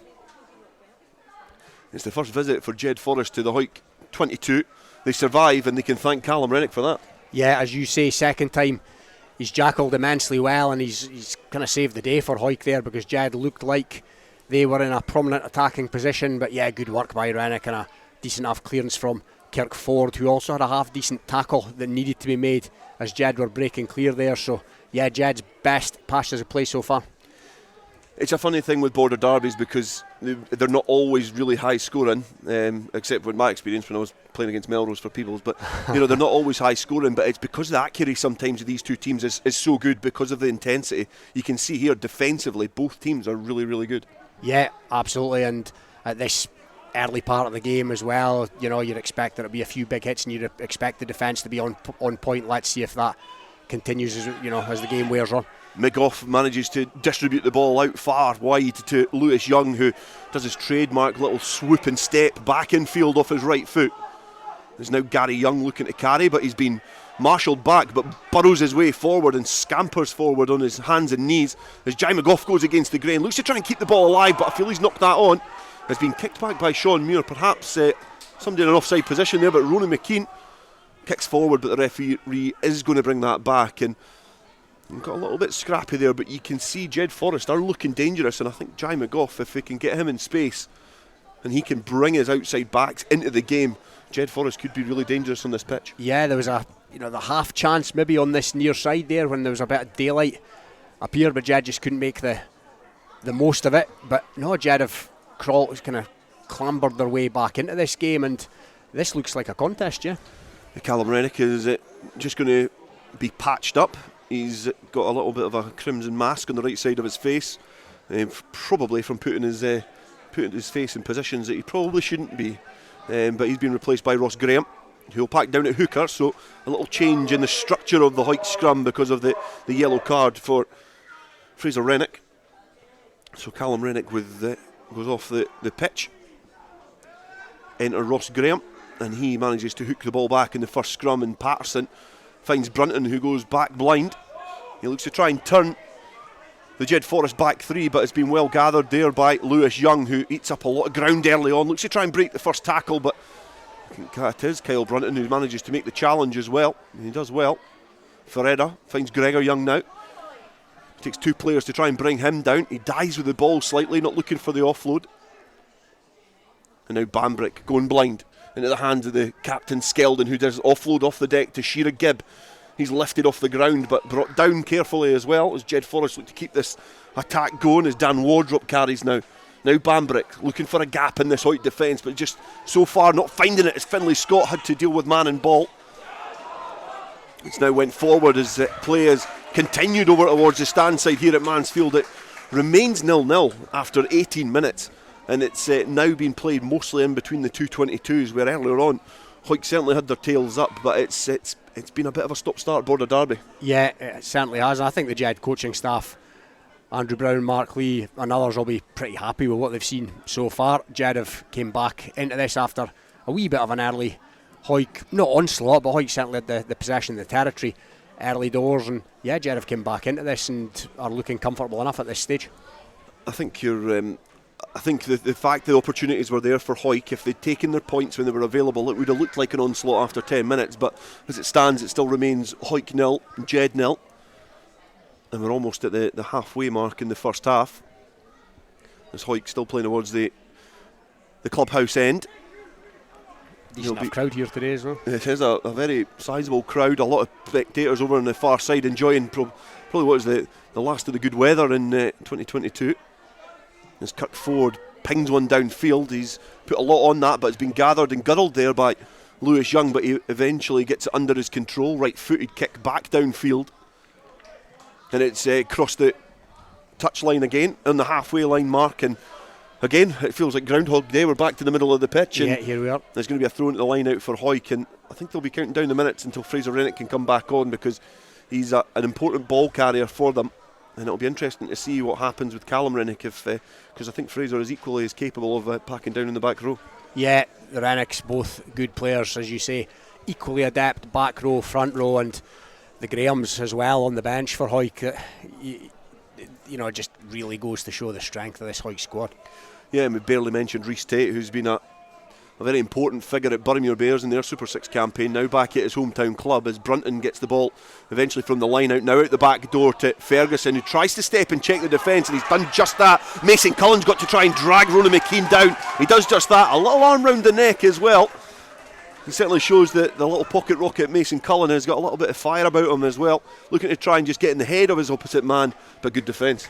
Yeah, McKean tried to deploy the afterburners there and take his man on the outside, but Mason Cullen was having absolutely none of that, and it was good defence by the youngster. And there just seems to be a little, something of a wee battle going on there between the two wingers. Yeah, both times they've came close to each other. They've been a little bit of afters, and I think that's great to see, because that probably is one of the interesting battles. Both are good players in their own right, and certainly know the way to the try line as Rhys Tate gets his first real foray off the tail of a line out, and in to replace the injured Jay Linton. Looking to try and pick off where the injured number 8 left off. Had a very good impact, a very important role to play in their victory over Selkirk at Philippock with his ball carrying exploits.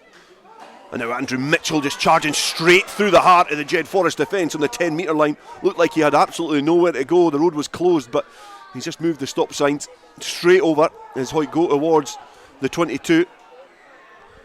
The referee is going to bring that back for a penalty to Hawick, but we haven't actually seen a lot of Andrew Mitchell, a good player in his own right as well. But you can see there just exactly what he brings. He can really ghost in behind defence, good skill set, but he's so powerful. Oh, with the ball in yeah, hand. he's a strong individual, isn't he? And just after you mentioned the phrase ball carrying, off he went, he run through a man, and yeah, he's going to be key for Hawick this afternoon on that sort of battle of the gain line as he is for the remainder of the season. He's kind of one of their senior men, if you like, in terms of experience, Southern Knights, etc. But yeah, speaking of Super 6, good carry there, Rhys Tate. We've spoken so often about Jay Linton, who, for my money, as I've said before, for my money, is the best player in the league on his day. But yet, no mean replacement in Rhys Tate, and that was a good contribution by him just then. Ross Graham being withdrawn after a short cameo here at Mansfield Park is from the penalty. Hawick managed to kick downfield into the Jed 22, a place that they've not been able to visit in the last wee while.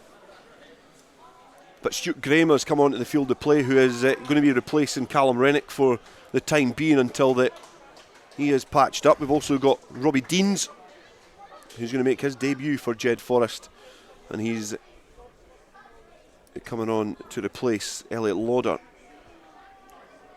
So a couple of running repairs. As Hawick throw into the line out, it's Dalton Redpath who's been lifted the highest as Hawick look to try and deploy their driven maul, a weapon which is so powerful for them. And they managed to get the charge towards there. Fraser Rennick, who's just come back onto the field, has got under his spell. He's going towards the line, but he's just been held short. And now Patterson digging about there finds Muir. Muir is another player who knows his way at the try line, but again he's caught short on this occasion. But the tempo of the play is still kept up there. A little link up in midfield from Brunton, who perhaps did not entice the defence enough to allow the gap for Andrew Mitchell to squeeze through. And the Jed defence gobble that up, win the penalty, and there's another opportunity gone for Hawick. Yeah, Gregor Young it was that time, over the ball. Great work on the ground by somebody who's probably all a 6'3", 6'4". But yeah, interesting to see Robbie Deans, as you mentioned there. His family actually originate from these parts, but he's Scotland age grade, the ex-Mercistonian, I believe is the word. Okay, I'll just jump in here because Sam Matthews has some news at the Gates. 15 minutes in here at the Gates, and Peebles are currently camped on the Falkirk 5 metre channel. Score as it stands is 12-0 to the away side Falkirk. As I said, they know how to disrupt a party on someone else's turf. Peebles with the scrum. I'll report with any further updates. The Peebles who have struggled to play against teams who play a little bit wider are certainly finding things difficult against Falkirk, as they look to try and keep their charge at the top of National 2. And they're going to have to come from behind to try and do that, with Glasgow Accies winning away from home. But here at Mansfield Park, it's thrown to the line out for Jedforest, and they've not thrown that in straight. So it's going to be a scrum now, and it's going to be a scrum put into Hawick, as another replacement is going to be made by Hawick. The blood reversal, as Callum Rennick is going to replace Stuart Graham. So it must just be an afternoon of just the the Rennicks replacing the Grahams, isn't it? Yeah, it seems to be, and why not? All very good players. 20-man game in this day and age. Yeah, I think that is Hawick are probably one of the best examples of that on paper, and the fact that their squad, they've got players who would perhaps walk into other sides. Oh yeah. But they all seem to understand it's a job role, so it certainly helped them this season so far, as Patterson from the back of the scrum looks to try and gather that cleanly. Not able to, but he does break free down the blind side, but the referee is going to bring that back for a knock on, because I don't think he got that out as cleanly as he liked at the back of the scrum.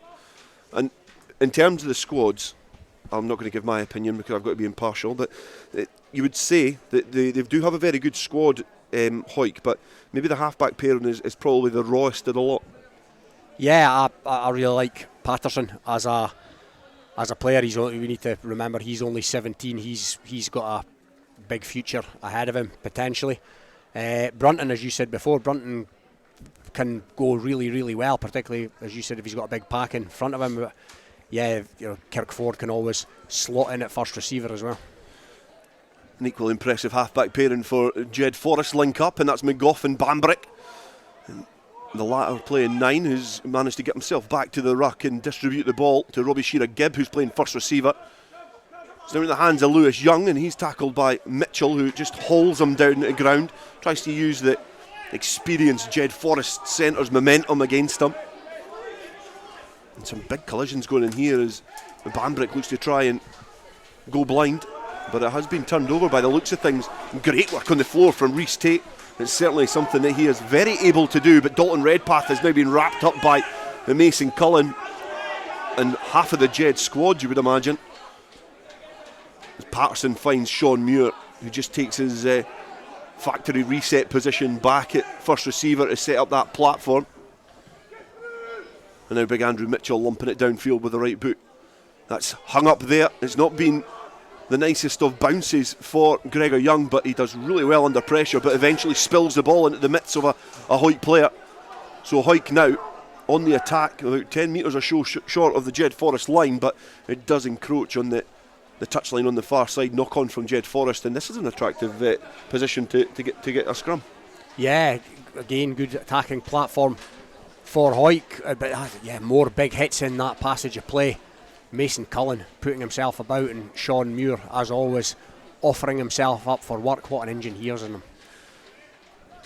27 minutes gone in the first half. It still remains Hawick 0, Jed 0. And do you think this is a case of the defence being so good or the attack being quite poor? I think probably an element of both, to be honest. But yeah, both these teams naturally, it's a derby. Both these teams naturally are really up for it, and that certainly helped to enhance the defensive side of things. Ball's put into the scrum by Patterson, and it's stayed relatively stationary over there on the banking side at Mansfield Park as Brunton passes early to Riley, and he's released some space here, and Ferguson scythes through the defence. He's only got the one man to beat at the back, and that's Robbie Shearer-Gibb, but he does well just to snaffle the winger in the ankles. There's numbers up. Rhys Tate now looks to go over the right line. He charges over, dances inside the Jedforest defence.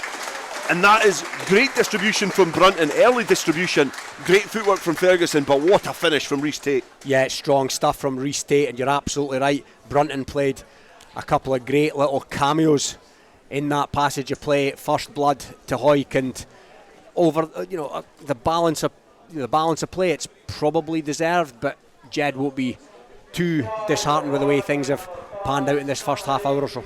OK, I'll just drop in before Kirk Ford makes his conversion. We can go back to the Guides. Yes, another update here from the Guides, and the scores have changed, but the margin between them stays the same. A try for either side brings the scores now to Peebles 5, Falkirk 17. There we are. That's down at the Guides. I can tell you at the moment in the Premiership it's Curry 29, Musselburgh 5, GHA 24, Heriots Blues 39, Glasgow Hawks 19, Selkirk 17, and Mar 35, Embrackes 29. Kirkford from the left hand side of the posts looks to try and extend Hawick's lead after they've got the opening try in this game. Right footed kick, it's curling in lovely from the Hawick fullback, and he's got his 63rd point from that exquisite right boot of his for the season.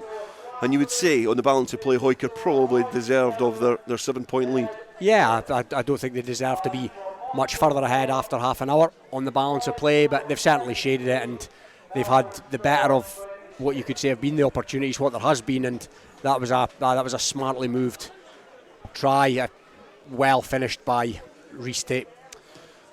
I think there was only one option there for Rhys Tate when it fell to him. He was going to just use his size, and a slightly ugly restart there from Jedforest works pretty well for them, because they did fall into the hands of Dalton Redpath, who couldn't get any head of steam, and now just lurking round the fringes of that ruck is Callum Rennick. He takes the ball forward, looking to try and just create that steady ship for Patterson to kick downfield as he lines up the box kick from the right boot.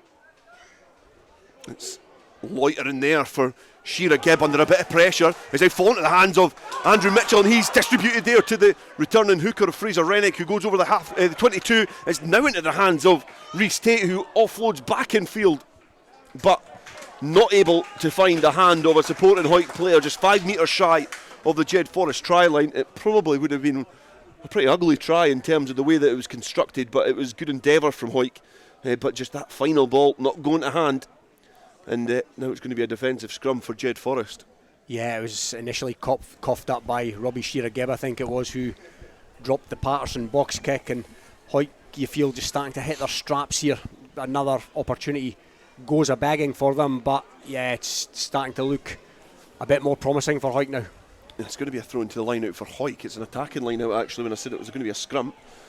So Rennick, he hits the tail, and it's well gathered, but the ball just drops at the feet when they were trying to peel off the back of that maul.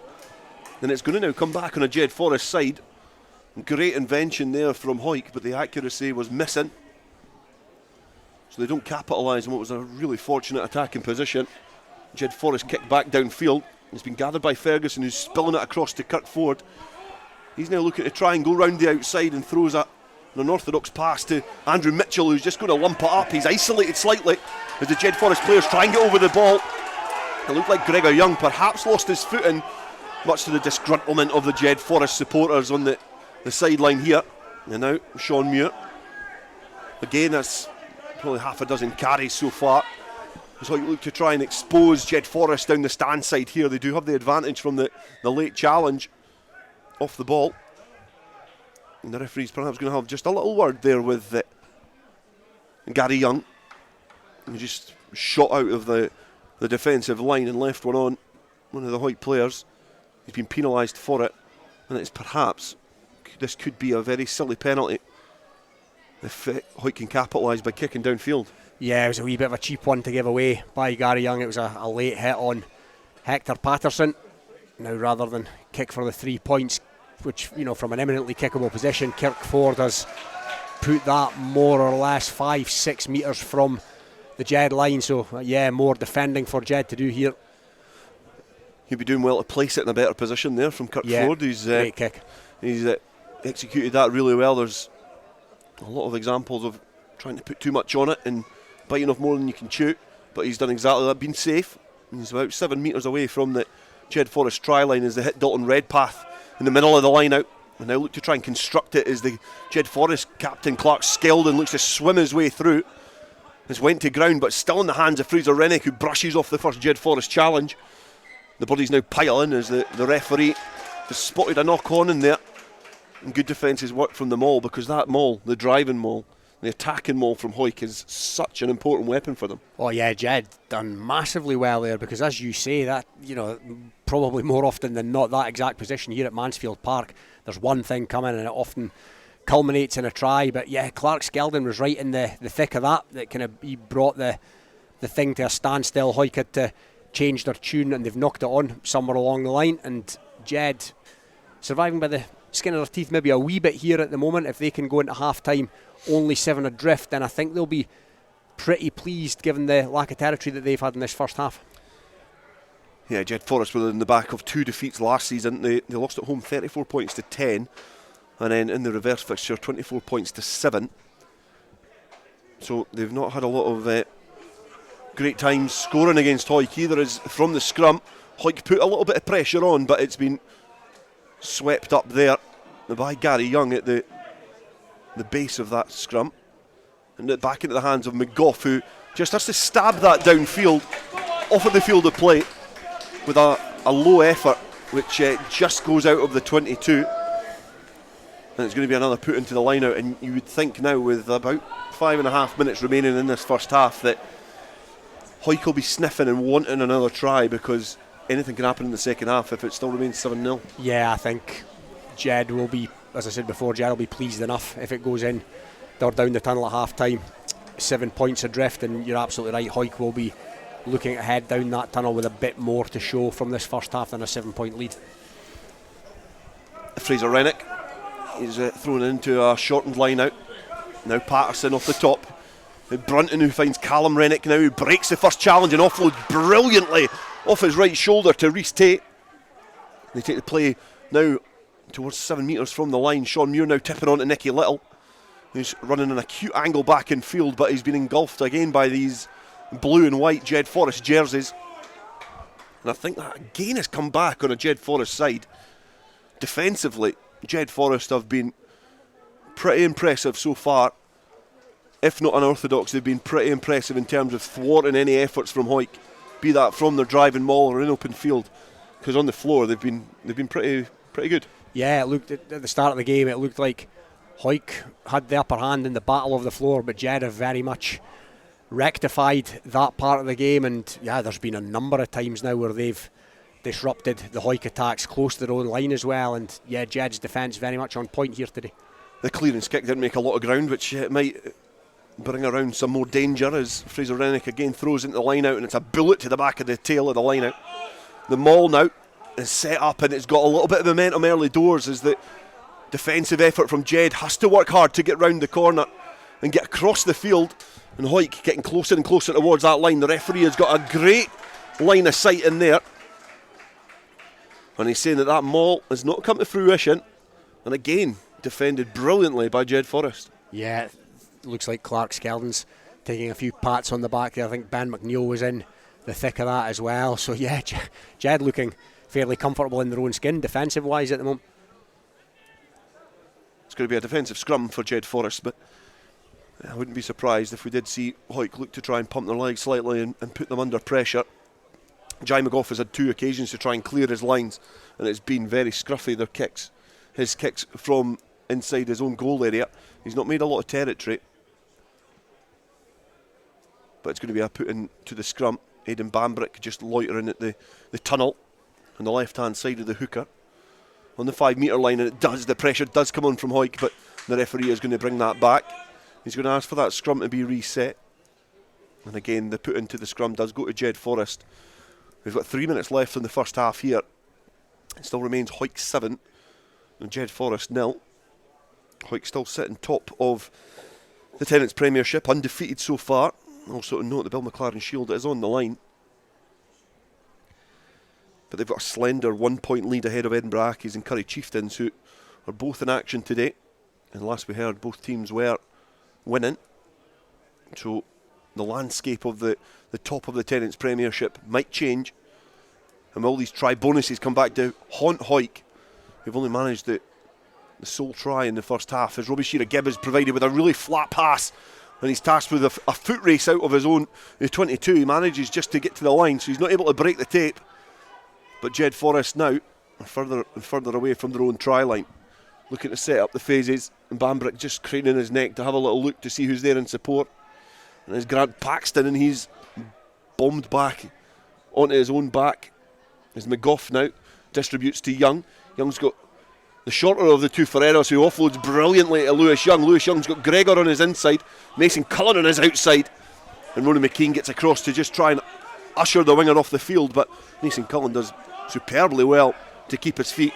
And Jai McGough has no option from the next phase. It's to dance back in field, but Hawick are judged to have been offside there, and we've not really seen much of Ricardo Ferreira, but when he's got the ball in hand, he's certainly got a good turn of pace, and he can pose, these defences which drift, because he's got such a good change of direction. He can pose some dangers. Yeah, that was a decent passage of play by him there. He's a stocky character, isn't he? Yeah, he's certainly a good find for Jedforest. Obviously missing the likes of Marshall and Buckley from the back line, so they're obviously having to rejig their lineup. However, Jedforest, one huge attribute that they do have is they've got a lot of very good rugby players. No matter what number is on their back, they've got a lot of good rugby players behind that scrum. They've also got some good rugby players in the forwards as well, and none so than Finlay Scott, the hooker, who's not had an opportunity to have a pop at the sticks, which is something you don't see a lot of nowadays. But the hooker has got a credible 54 points from the boot to his name so far this season. And from that line out, it was accurate, but it came back on a Jedforest side, but bounced off the body of somebody just in front of the ball. So the penalty is going to go the way of Hawick, and they'll get the chance to kick downfield. You would imagine this is going to be the last real play in this game.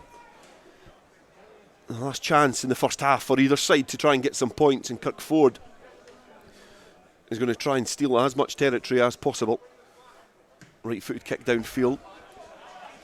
Both decent effort. Very good effort. Both Jedforest players, Cullen and Lewis Young, were just watching that go over their heads, and I think they thought it was perhaps achievable to keep that in field. But it's a really good attack in position for Hawick to finish this first half, as they look to try and keep their grip on not only their undefeated record, but also that Bill McLaren shield that they've held for so long since that victory against Edinburgh Accies. Another line out goes to the tail. It's lofted down to Patterson. Now Brunton passing back deep to Ethan Riley, who does well to juggle that and stick it to his hands.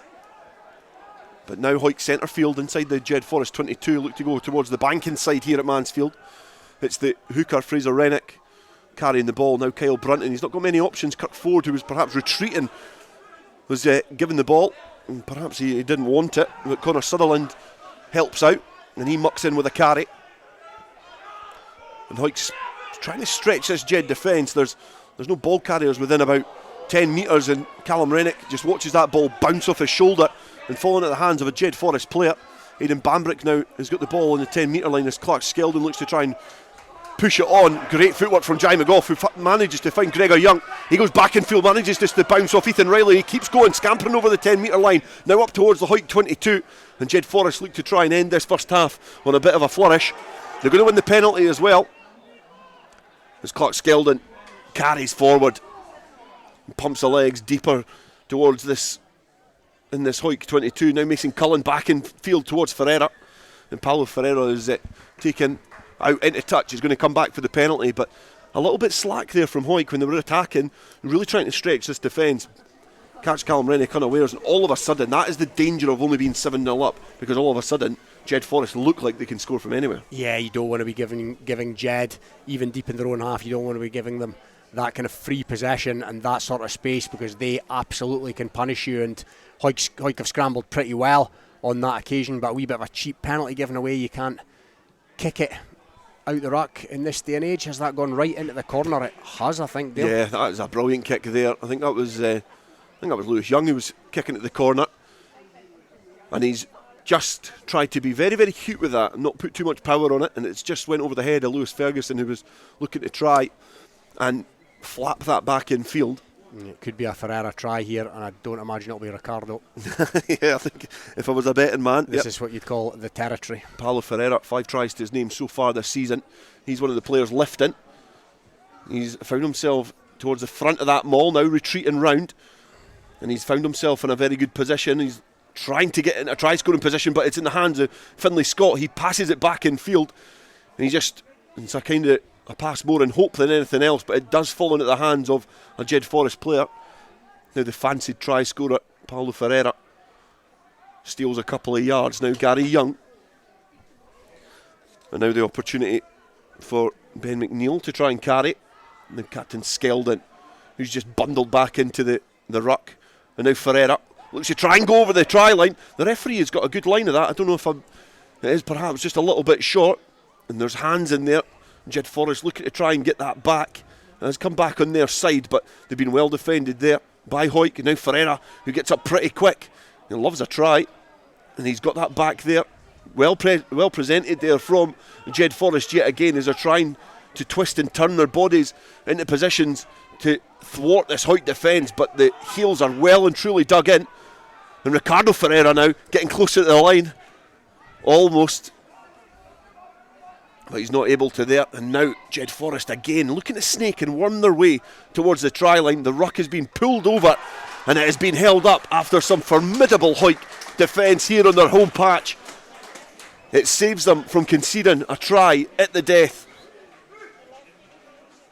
And I think the referee has blown half time as the youngsters quickly scamper onto the field. But it has been a first half with perhaps little action, but a lot of endeavour from both teams. And at half time here at Mansfield Park in the Premiership, it remains Hawick 7, Jedforest 0. OK, thank you to Robin and to Dale Clancy. The results coming in all over the place at the moment. A lot of 2 o'clock kickoffs in the Premiership. It's ended. Curry 34, Musselburgh 5. Latest score we have GHA 31, Heriots Blues 44, Glasgow Hawks 19, Selkirk 29 is a full-time score, and that's Selkirk's 5th unbeaten away match. Of course, they drew here early in the season in the first game against Hawick, but they've won their last 4, including victories over Mar and now Glasgow Hawks as well, and that takes Selkirk back into the top 4 again. Hawick against Jedforest 7-0, of course, here at half-time, and the latest we have from Fullerton Park is Mar 42, Edinburgh Accies 29. Edinburgh Accies will have probably come away there with just 1 try bonus. We'll check on that later. International 1 we go. Here's a result. Bigger 28, Ayr 41. So Ayr putting the pressure at the top on Kelso. It's Gala 24, Stirling County 5. That's half time at the moment down there at Netherdale, and that's another of our featured games. You can watch action from that a little bit later on tonight. Gala 24, Stirling County 5, already the bonus point in the bag, so Gala coming back from a 5-0 deficit to lead 24-5 at the break. GHK 21, Aberdeen Grammar 12 is a latest score. Highland against Melrose. Currently, half-time, Highland 22, Melrose 24. They've just got their heads in front there. And at Poynter Park, it's Kelso 17, Watsonians 10. Not quite half-time in that match yet. GHK 21, Aberdeen Grammar 12 has now come in as a half-time scoreline. Let's have a quick look elsewhere in National 2, and top of the table Peebles are playing Falkirk. I think we can go there now and join Sam Matthews. Half-time here at the Gates, and it is a real ding-dong back and forth battle. Started off in the first 15 minutes with Falkirk getting 2 of their 4 tries of the half. Brother of Finn Russell, Harry Russell, playing 9 today, scored after a good pick and drive after his dominant forwards got into their line. Gregor Ramsey, the winger for Falkirk, then followed him shortly over. Fold scored 1 of the 2 conversions, making it 12-0. Peebles then got their first score on the board through Buster Davison after sustained pressure. He went in the corner after fast hands. About 4 minutes after that, Serafini of Falkirk, the prop, dominant forwards, big collisions, only 1 winner. They go over the line to restore the gap. After that, yellow card, pivotal point and a half, Ross Brown. He is sent to the naughty step for 10 minutes with that. After that, bonus point is secured by Falkirk, getting their 4th try. Bottom of them all, about 4 forwards claimed they got it themselves. Whoever got it, it went up on the scoreboard regardless. And then just before the half-time whistle there, Rob Harrison charged down the Falkirk number 10, who was in open space, and it's a foot race for him back to the line. Obviously he had the momentum and the head start. Only ever 1 winner. Half-time score, Peebles 10, Falkirk 25. So Peebles got some work to do there, particularly if you listen to this result. Kirkcaldy 7, Glasgow Accies 62 is a final result there at Beveridge Park. Also in National 2, it's Cartha 47, Boroughmuir 7. A big result for Cartha Queen's Park, of course, without a win for many weeks, and they've now got 2 on the bounce. So Cartha Queen's Park wagging their tail at the bottom of the division. Of course, Hamilton Bulls won against Berwick and got another win as well earlier in the season. Well, not today. It's Hamilton 12, Lass Wade 21. You've just heard from the Peebles Falkirk game. Preston Lodge is 34, Newton Stewart 20. So Preston Lodge have done it again. Real Jekyll and Hyde season they're having, and Newton Stewart, of course, right up there in the table. So that's a good result for Peebles. Glasgow Accies not so much, but Peebles certainly with work work to do. I can tell you that in East League 2, Pennycook 43, Hawick Lindeen 12 is a result. Hawick Lindeen still looking for their first win of the season. Finlay Street and Dave Montgomery getting the tries for Hawick Lindeen. But how about this? For a weakened Hawick Quins team, they've gone up to Liberton today and they've won 69 points to nil. So Liberton nil, Hawick Quins 69, one of the 4 border teams who are still unbeaten this season, including, of course, Kelso Ladies, Langham. They haven't lost a game yet, and they're going great guns as well. Half-time at home against Livingston. That's first against second. It's currently Langham 24, Livingston 14. So we're pretty much up to date at the moment. We'll be back after this break. Hello, this is George Ingalls here, and I'm thrilled that my songs are now available on 2 albums, Anthology and Lockdown Blues. Late in the evening, she's wondering what clothes to wear. Both available on iTunes to download and stream. I am the train, been gone since 69.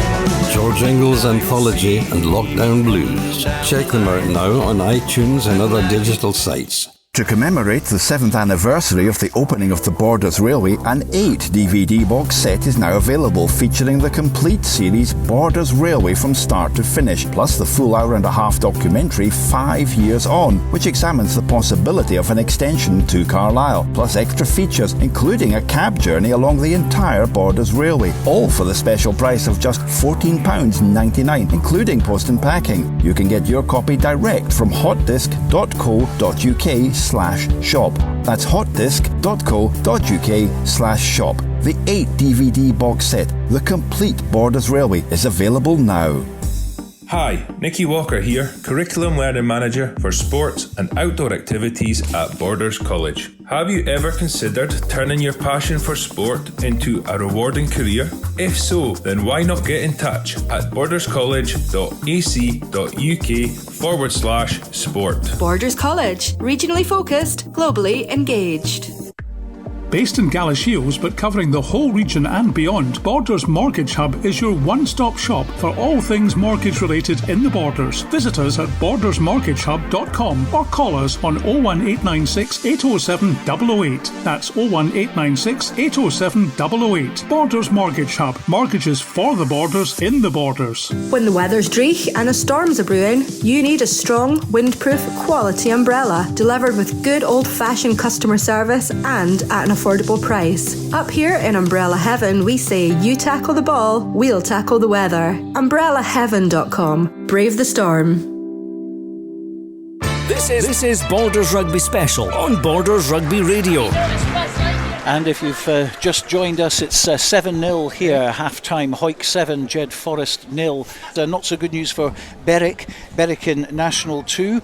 That has ended, and it's a loss, unfortunately, for Berwick. 27 points to 12, Dumfries winning that, 27-12 is the scoreline there at Dumfries. Got a final score at Bangham for Gala YM. It's Trinity Accies 54, Gala YM 12, that's a final result in East League 3, and GHK 26 now, Aberdeen Grammar 12. Aberdeen, of course, who have scored 2 victories this season so far. So it's 7-0 at the moment. At the break, it's anyone's game. A lot of the territory in possession has gone Hawick's way, but let's rejoin Robin and Dale to have a little chat about that. And, well, it could have been a lot more than that, but Jed very much still in it.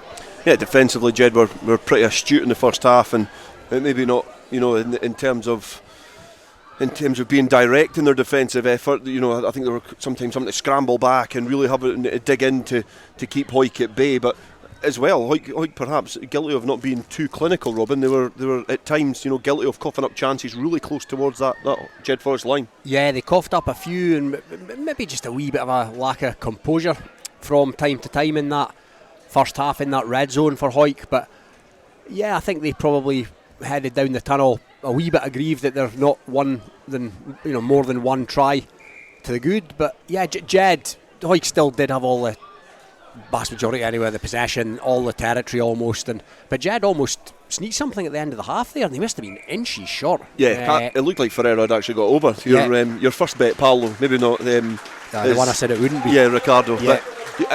The thing is, Jedforest, that's the difficulty when the game is only 7-0, which it is at half time.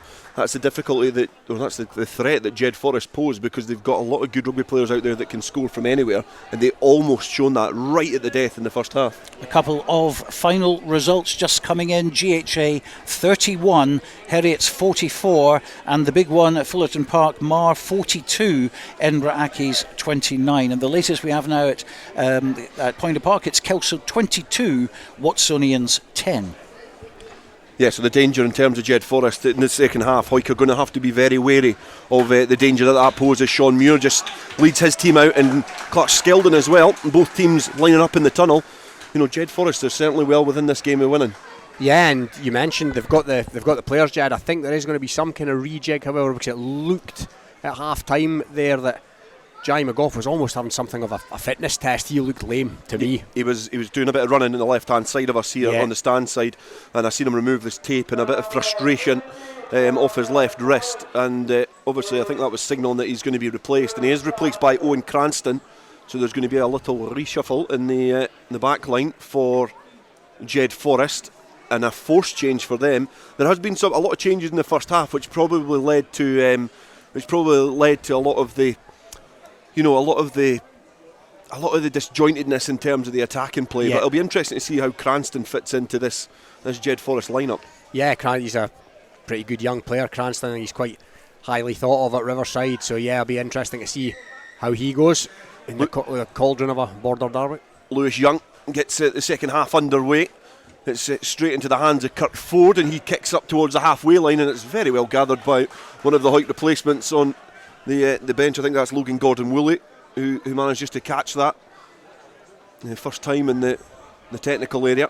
But a good clearance kick and a good exit from Hawick. But it is going to be, I think, Jedforest have to have a little bit more of territory and ball in this second half, and Finlay Scott is going to try and get them underway on the halfway line, right in front of us here on the stand side in this Tenants Premiership action on Border Rugby Radio.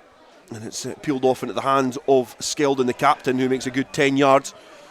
He's got his knees to ground, and he's able to set up the maul, set up the ruck, and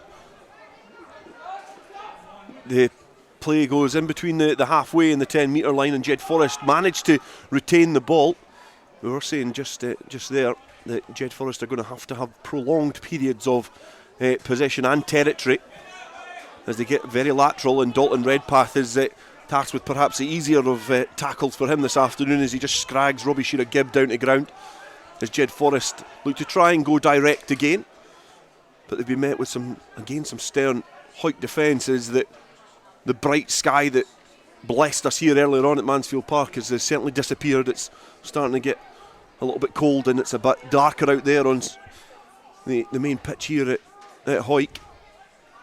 Jedforest still with the ball in hand over on the banking side, looking to try and go round the fringes and just find a way through this Hawick defence, and it's slow and steady as Ben McNeil makes a little bit of territory there. He manages just to find a little gap, it doesn't work straight away, and now into the hands of Ricardo Ferreira, and he stabs it downfield. It's went out of play, but it's a little bit better from Jed in terms of managing to retain the ball and put their opposition under a bit of pressure. Yeah, I think it's been the ideal start to the second half for Jed. You're absolutely right. They've had all the ball, and this is the first it's the first any kind of possession for Hawick in this second half. Maybe 10 metres inside, more than that actually, 20 metres inside their own half. So a good start to the second half rather from Jed. A minute gone here in the second half, live on Borders Rugby Radio, and Dalton Redpath gets the ball from the line out. He does well to set up that platform, and again the Hawick maul just twisting and turning, looking to try and release the ball carrier at the back of the maul, which was Fraser Rennick, but it is Patterson, the youngster, who's to kick downfield, and he's looking for length as opposed to anything else. And then Robbie Shearer-Gibb manages just to get through the challenge of Ethan Riley, and he's managed to bring Nathan Cullen into the game, and he eats up the ground so quickly. Offload there, not going to hand on the Hawick 22. So now went loose, and Jedforest looked to play, but That was a good break from Robbie Shearer-Gibb. The ball from Patterson just going straight into his hands, and he never held back. He just wanted to try and break the first tackle and bring his opposite winger into play. Yeah, he's looked dangerous in recent weeks, Robbie Shearer-Gibb. He's a man on form. He showed it there, and yeah, again, as I say, good start to the second half by Jed. Cullen, again, keen to get involved. All happening for Jed on the wings at the moment. He's a very industrious winger. He's popped up a few times, and he's a lot like his brother Reece in terms of the way that he plays rugby. They're both really abrasive, tough, really explosive young individuals. Not the tallest in stature or the widest in their makeup, but they can certainly pack a punch when they've got the ball in hand. And now Hawick with the put into the scrum. Patterson puts into a scrum which is under a bit of pressure from Jedforest, and Jedforest win the penalty, and perhaps against form in the up front in the battle of the forwards, and Jedforest managing just to wrong foot the opposition, win the penalty.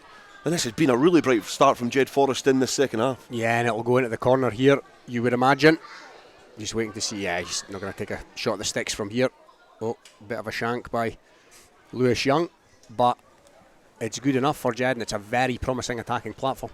Yeah, it's not the most attractive kick to touch from Lewis Young. Neither was his attempt at the end of the first half, but they've both crossed the white line, and they've both resulted in a throw in to the line out for Jedforest. But can they capitalise on this one? A throw into the middle of the line out there is gathered by Ben McNeil. It's under a bit of pressure, but the arm is out from the referee. A bit of an advantage coming for Jedforest. Now Finlay Scott, it's just squirted out of them all, but it is now in the hands of Gregor Young, who passes back in field to Mason Cullen. He looks to offload to Lewis Young, and he's been wrapped up by Callum Rennick in the back row and getting out wide alongside Fraser Rennick, covering the ground well. And now again the carry there from Ben McNeil.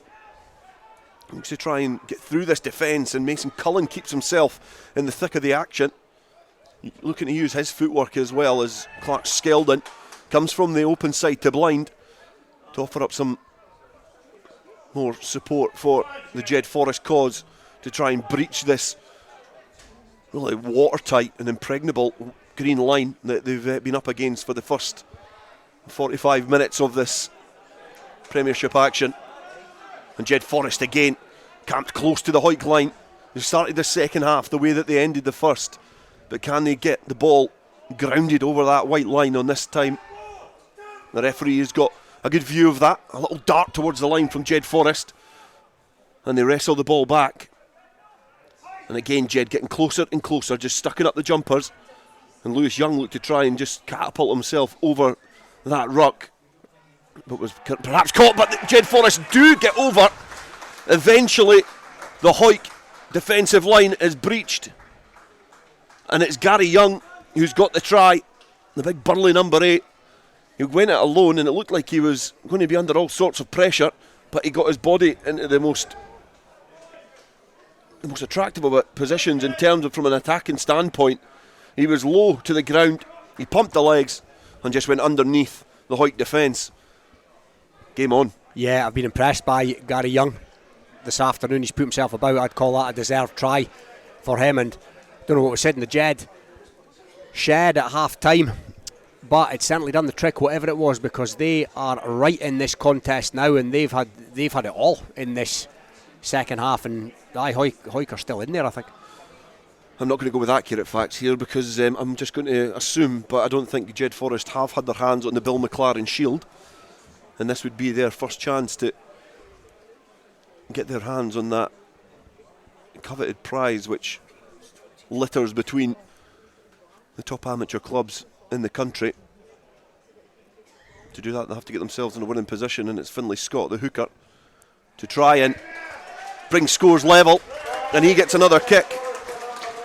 Another conversion for the hooker, Finlay Scott, and that's 56 points for the season for the hooker from the boot, and it's 7 points all. It is indeed, and game on in this border derby. I was going to say, Dale, is it we're too high in the stand here to see if the lights have come on, but is it possibly looking a wee bit dark out there? I was just thinking that as well. It is you know, it's got a little bit darker, the lights are on, and perhaps just making it the difference between the light that was drenching the park earlier on in this afternoon's kickoff. It was glorious weather here in Hawick. But the sun has put itself to sleep for the day, and the dark skies are now over Hawick. And now Hawick are looking to reply straight away and get themselves back into a winning position. And it was Callum Rennick who's been at the forefront of most of the physical contests in this game.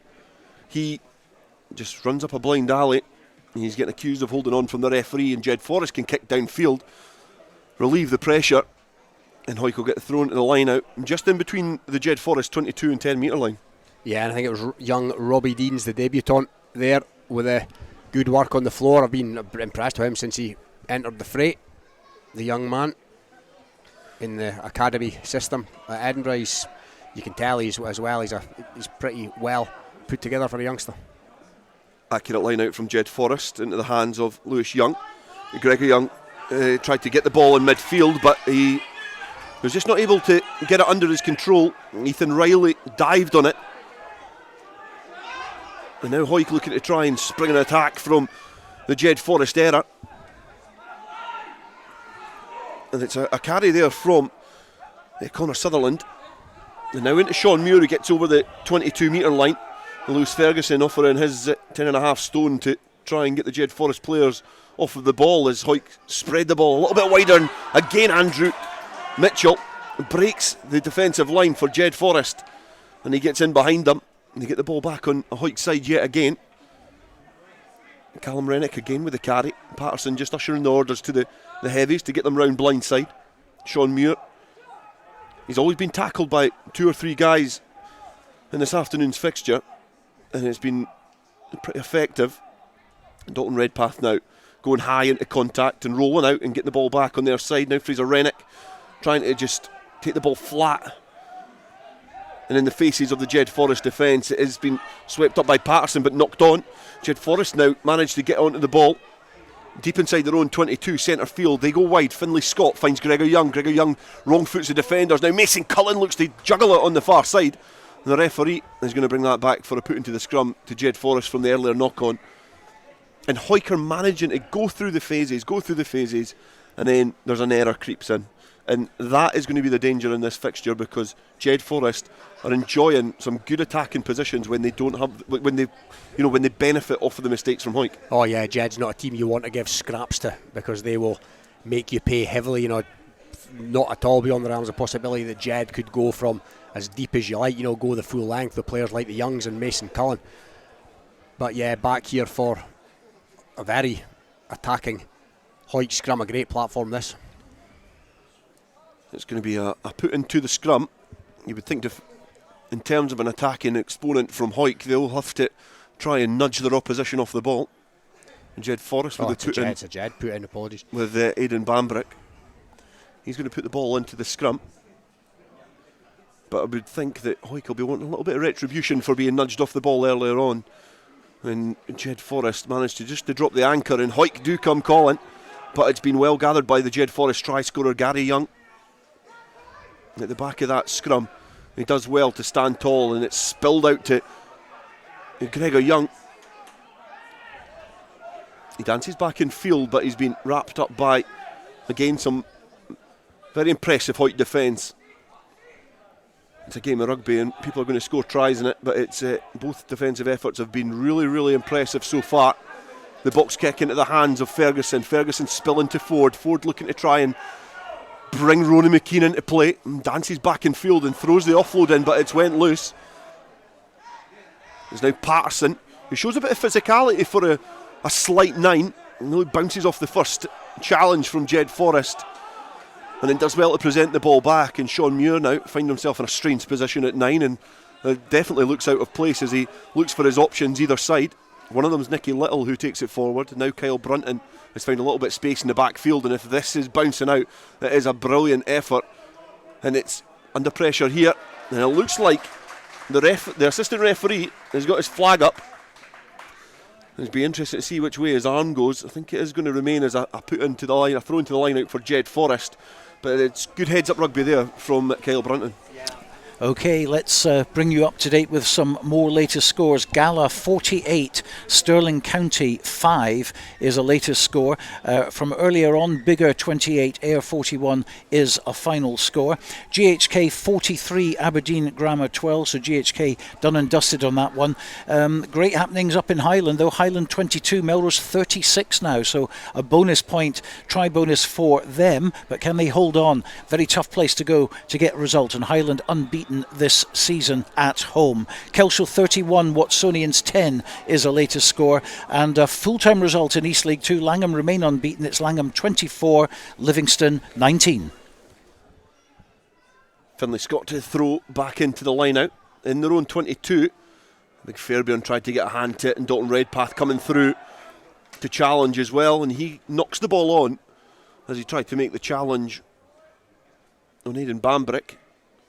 But Jedforest do still find himself in a defensive position, and Hawick certainly need to start, if they want to maintain their place at the top of the Tennent's Premiership. They're going to have to start scoring tries soon, because we've only got 27 minutes left of this game, and they've not really looked like they're going to be scoring a lot of tries here. No, and I think a lot of that can be put down to Jed's defence, which has been excellent today. They look really well drilled, they look composed in defence, and they've been taking all the right options. And there's some, there's a bit of poundage to come from the Jed bench as well. We can see recent or summer signing Matthew Atkinson in front of us, and he's a big old lump of a man. So yeah, Jed, we've spoken about Hawick's squad, but Jed look like they've got a bit of depth here today as well. Yeah, Matthew Atkinson is the man we probably had to refer to see if the floodlights were on. He's about 78 foot tall. He's a big guy, but it's going to be a defensive scrum for Jedforest. And the last one, Hawick did put a little bit of pressure on, and the ball almost spilled out and looked like it was going to set up an attacking opportunity. And we can see what will happen here as we will keep you updated with scores from around the country, and particularly the ones involving Borders teams. A couple of results that impact on these two teams. Obviously Currie with a big win, as you expect, against Musselburgh, which doesn't help Hawick but helps Jed. But Harriet's winning on the roads not helping Jed as well, so be interesting to see how the rest of this pans out and what the table looks like at the end of the day. Hawick have managed to get themselves to the top of the league with some impressive performances. We're putting a lot of teams to the sword. A very impressive win away from home against Currie, being one of them. It was a game that they won 46 points to 25, but they're going to have to start scoring some points soon if they want to maintain that place, because Edinburgh Accies and Currie, as Robin alluded to there, are going to be stealing points off them this afternoon and looking to dislodge them at the top of the Premiership.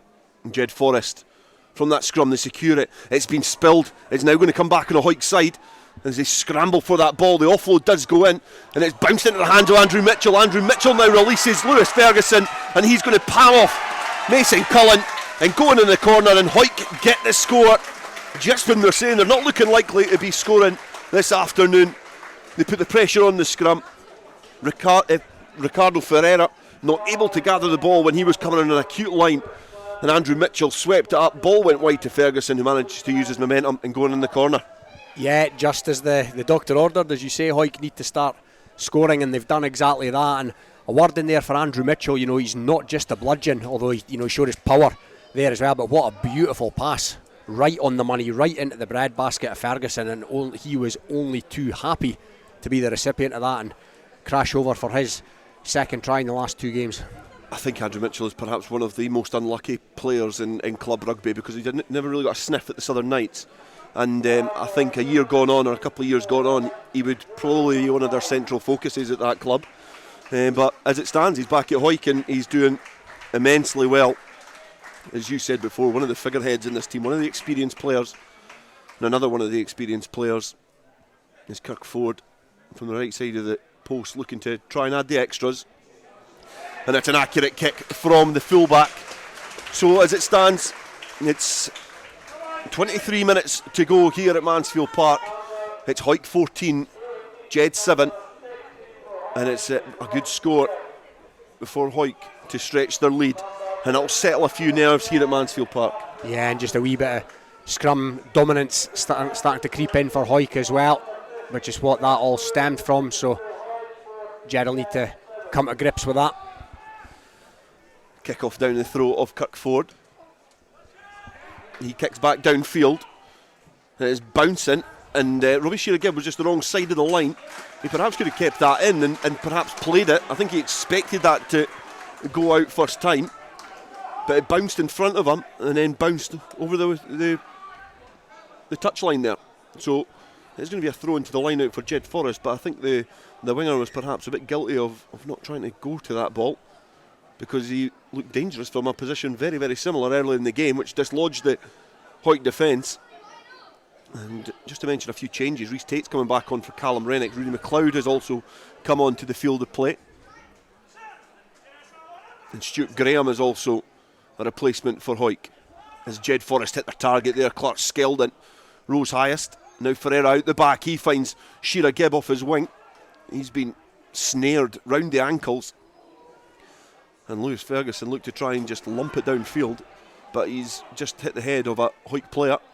And it's going to come back on the Hawick side, and now there's a little scrappy fight at the ruck to try and get it back. And Hawick manage, but great play around the fringes there. And I think that was Lewis Ferguson perhaps it was Owen Cranston who got round the side of the breakdown to snare the 9.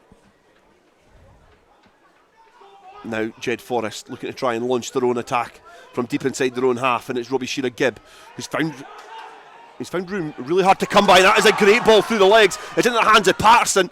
He's been tackled by his opposite man, Aidan Bambrick, and he's just been kneecapped, and his legs just fallen away from him. But Hawick win the penalty, and it was great initiative from whichever Hawick player it was. I never caught the number, but just managed just to throw it through the legs, and Hector Patterson scampered down the stand side here, but great tackle there from Bambrick. But Hawick now looking to start hitting their straps. Yeah, Hawick have got the bit between their teeth now. Another great attacking position as Ford nudges it down towards the corner.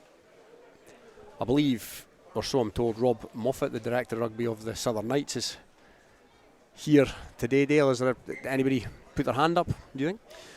I think that's breaking news, Robin. It's, I think there's a few players in there that they're certainly on the radar on both sides. There's a lot of players that have been to the Southern Knights and it's perhaps not worked, but you know, it's the Knights are a team that need to hit the reset button, and there's a lot of players in both of these sides. If you were looking at Hawick and you didn't think there was players that could help them, then I don't think you know a lot about rugby, because they're the top team in amateur rugby at the moment, and this is meant to be the pathway through. So I'm sure there's a few players would put their hand up, but Ross Graham, one of the players who did play for the Southern Knights, one of the players that's played professional rugby at least, he's taking the ball into the maul there, and he's not able to get it back on their side. And a little bit of afters there as well. Ross Graham was actually at Watsonians, he wasn't at the Southern Knights at all. He was at Watsonians, but he's been the nucleus of a fight which has just burst out in front of us at the mall. Stuart Graham in there. Shock. Yeah, brother. The Youngs are in there as well. Yeah, the young brothers, the Graham brothers. Quelle surprise. Yeah, I think there would have been short odds on a lot of those names being in if there was a little bit of a confrontation. So I'm sure everybody listening is not surprised to hear the likes of Stuart Graham and Lewis and Gregor Young in the thick of the action. He's just going to have a little word with Clark Skeldon, but it's going to be a put into the scrum, I believe, for Jedforest here. I think by the look of disdain on the face of, I think it's Lewis Young, who's been privy to what the referee's saying in there. I think there could be a penalty coming to Hawick here. He looks disgusted. No, I think the referee's sticking with his decision, but he's perhaps just aggrieved at maybe not getting the rub of the green there from the referee. He maybe spotted something that he felt should have merited Jedforest a penalty. But as it stands, it's put into the scrum. Aidan Bambrick is going to line up alongside replacement scrum half Gareth Welsh, who's replaced the very impressive Hector Patterson, must I say. He's had a good afternoon behind that scrum. He's kept the team on the front foot, and I think it's been errors either from numbers above him or below him, that have not helped him. But the referee is going to award the free kick to Jedforest. They'll get a chance to try and clear their lines. And I think they're probably going to try and kick clear, but we've got about 18 minutes to go in this game. Hawick still 14, Jedforest 7. And you would feel that a score for either side would pretty much write the script for the rest of the proceedings. But the kick downfield from the penalty just sclaffed off the side of the boots of Lewis Young. Now into the hands of Sutherland, who just bursts through. He goes through the first challenge and then he is hauled down. Welsh, who was in the heart of that ruck and does well to get that away into the hands of Ross Graham. To say the ex-Watsonian Zucker spins out the challenge.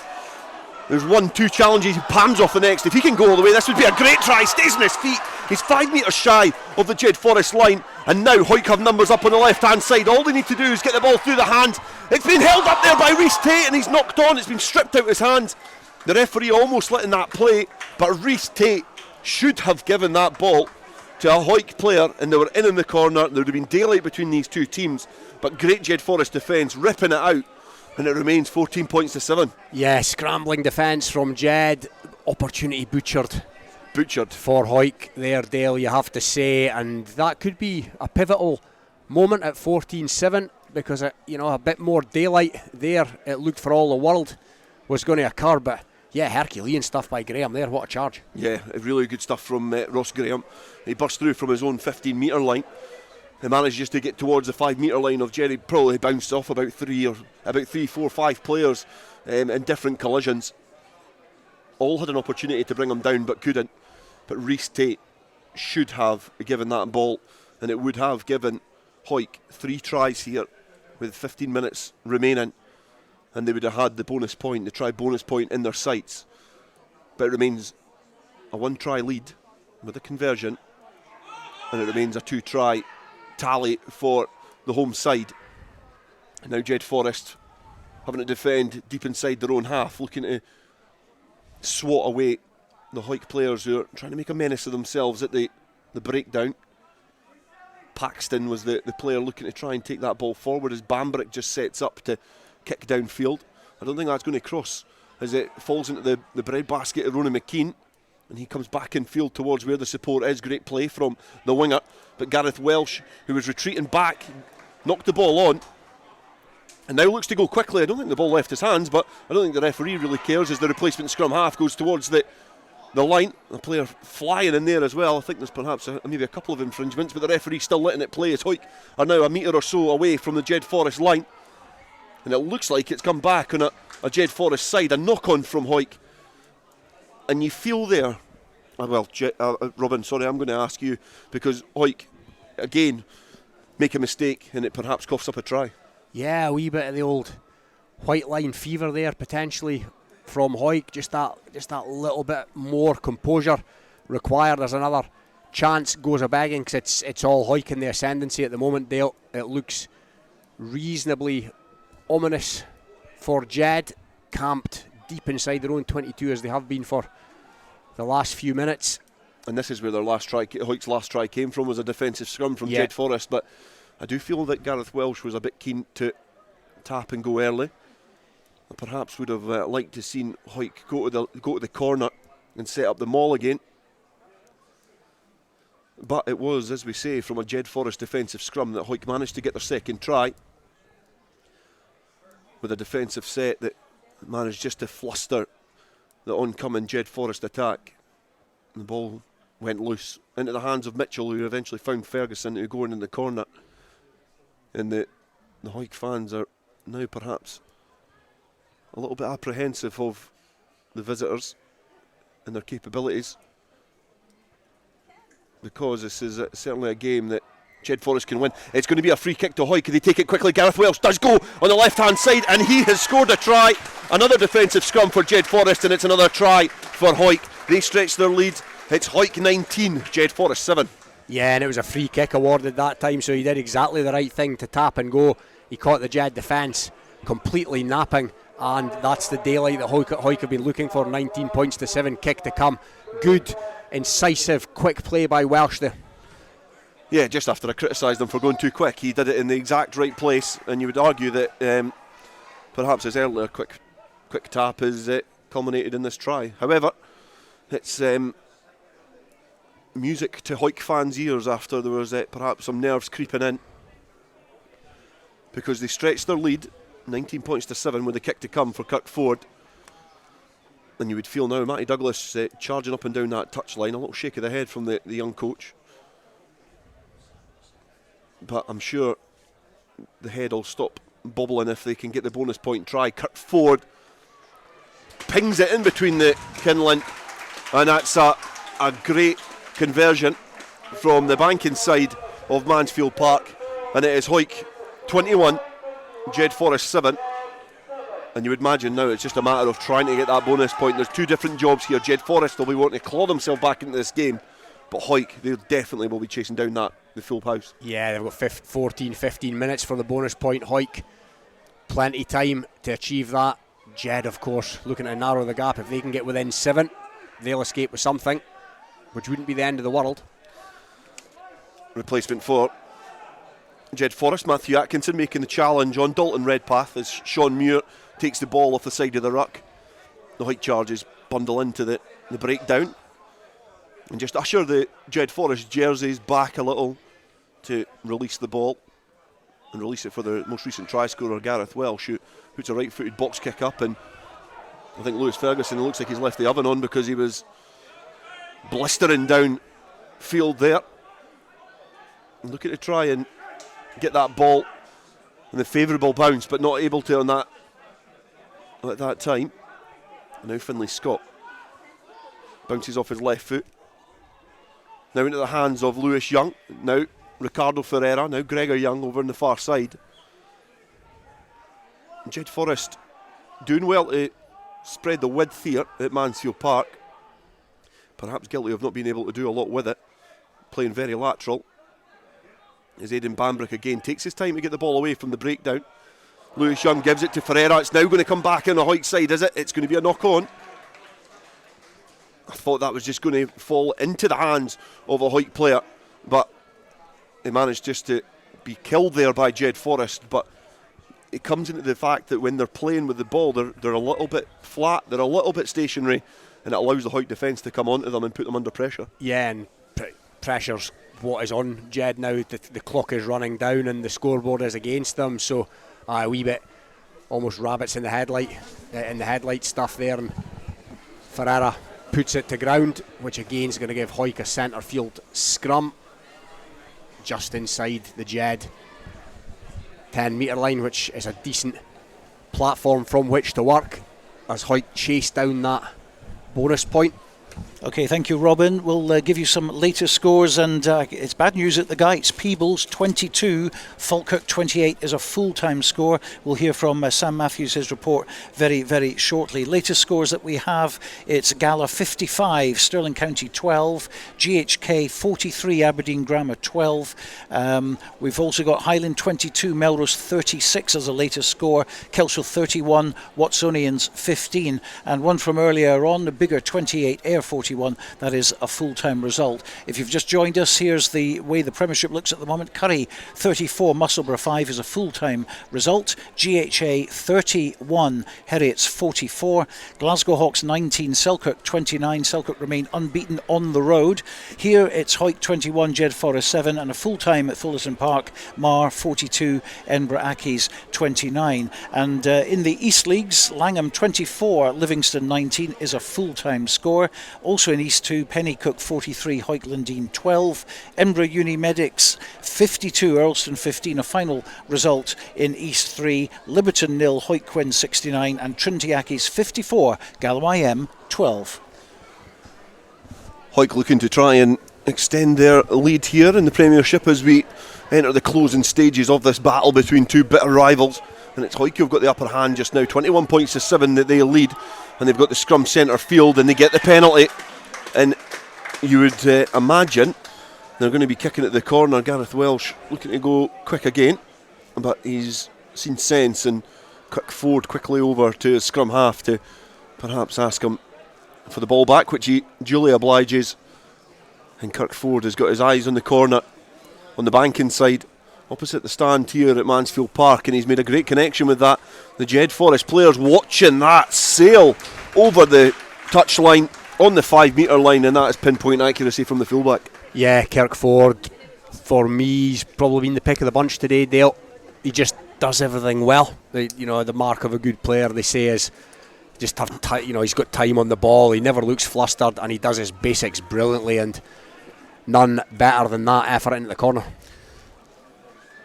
Ross Graham has got to throw into the line out, a player who's returned to the squad after a head knock a few weeks ago. He's taking the place of club captain Matty Carrier, who perhaps would argue that he would have hit that line out at the tail there, as Rhys Tate had to veer towards his left hand side to try and gather that ball. So the attacking platform for Hawick goes a begging, because they're not able to bring their player down and set up that maul, and they'll be disappointed. But from a Hawick point of view, they still have 7.5 minutes left in this game, and for a Jedforest point of view, there's certainly still time in this game to get back into it. Yeah, Jed will have one. Not that long ago, as you said, the result, the victory possibly looks beyond Jed now, unless they get something very quickly. But they're certainly in the hunt for a losing bonus point.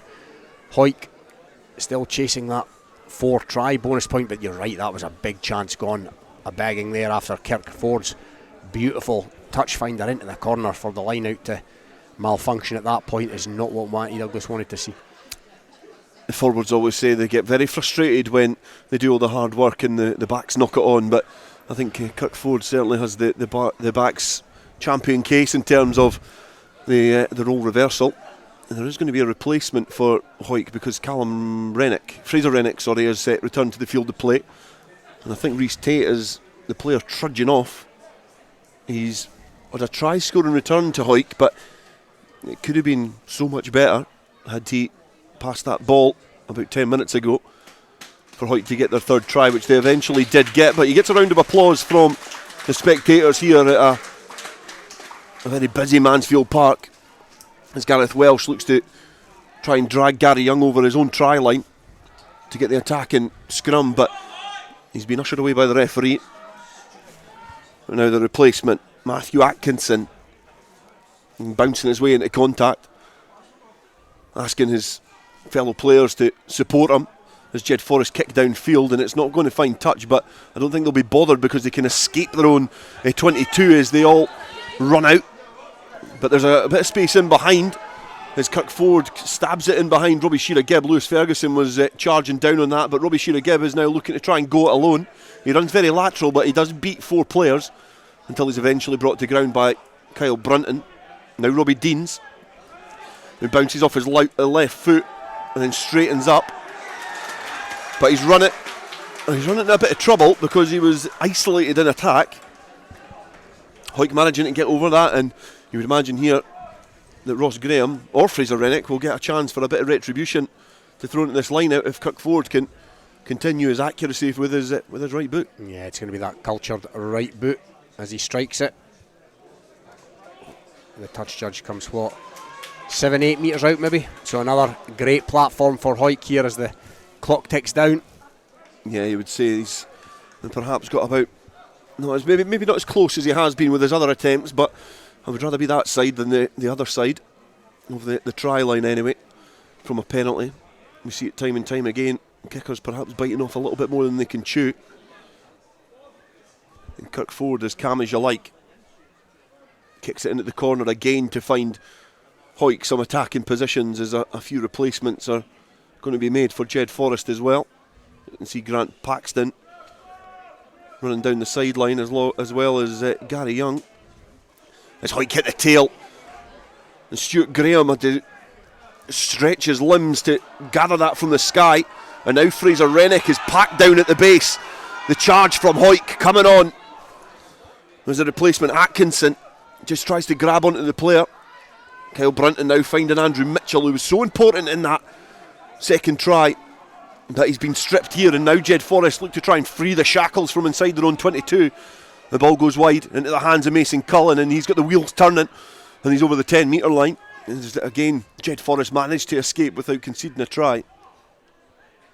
Now Jedforest getting the ball wider. There's a huge collision in midfield.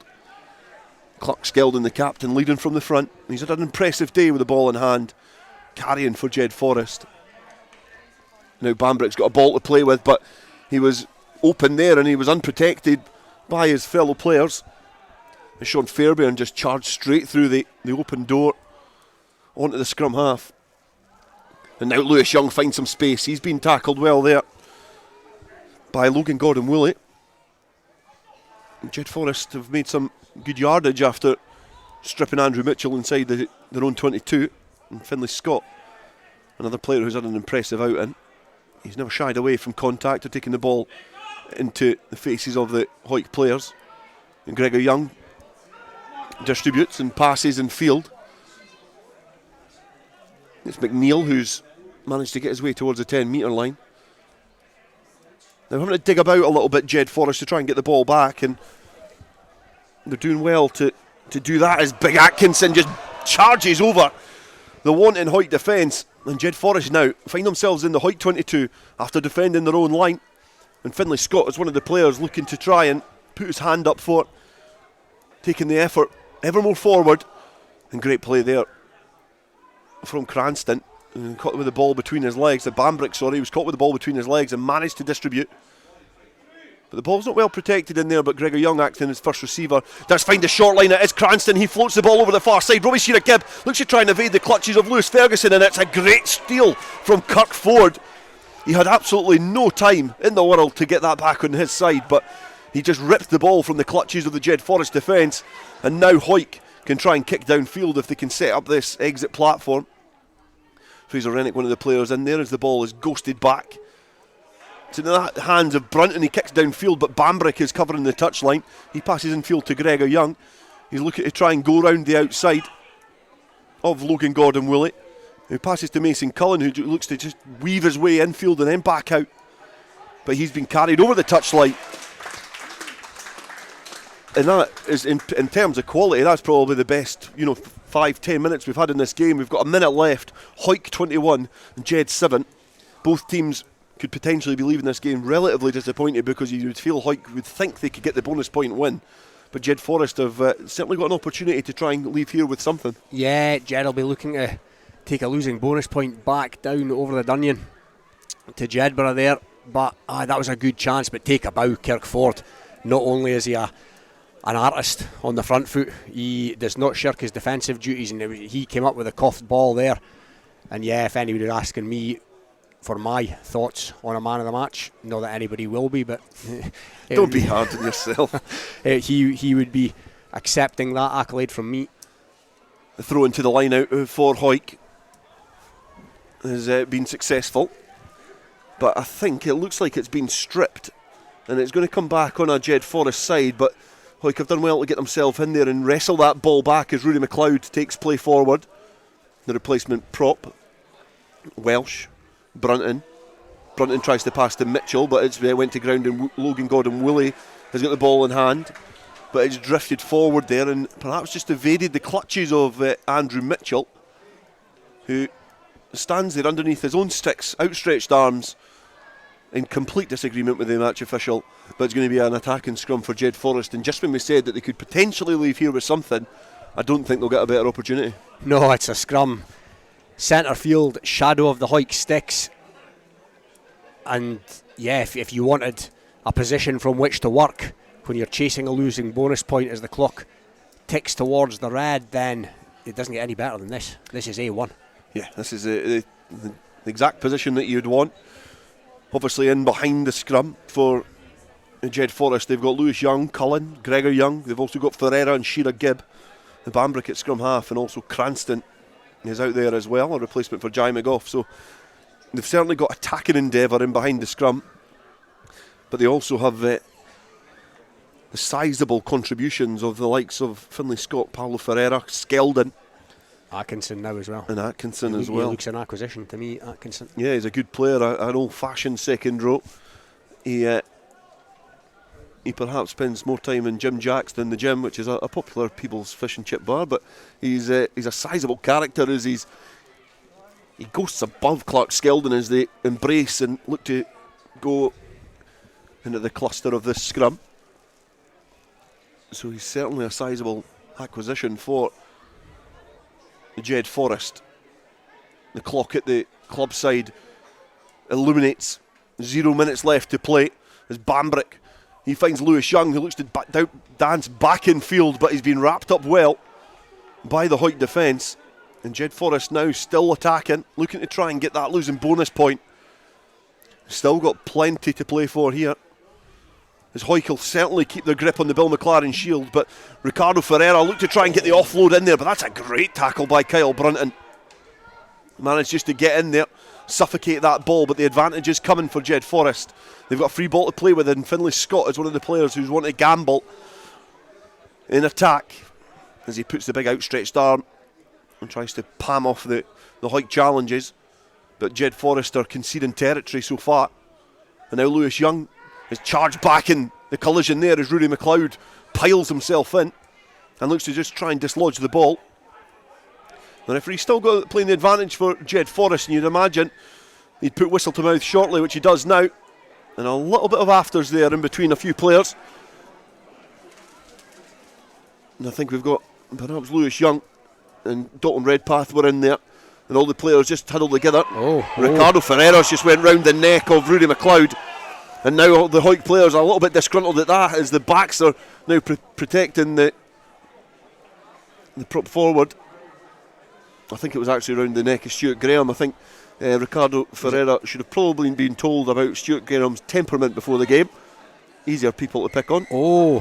And now a little bit more afters there coming in there. I think that's Logan Gordon-Woolley looking to mix it up, as the game was underneath the sticks a minute ago, and now the action is that both teams are coming together. The match officials trying to get in there as well. There's an awful lot of pulling of jerseys and necks of jerseys going on. I'm not seeing anything but way closed fists. I don't know how the referee is going to deal with this, but it's now up to the 10 metre line, and what has been a relatively well-mannered derby is spilled over in the final minutes here.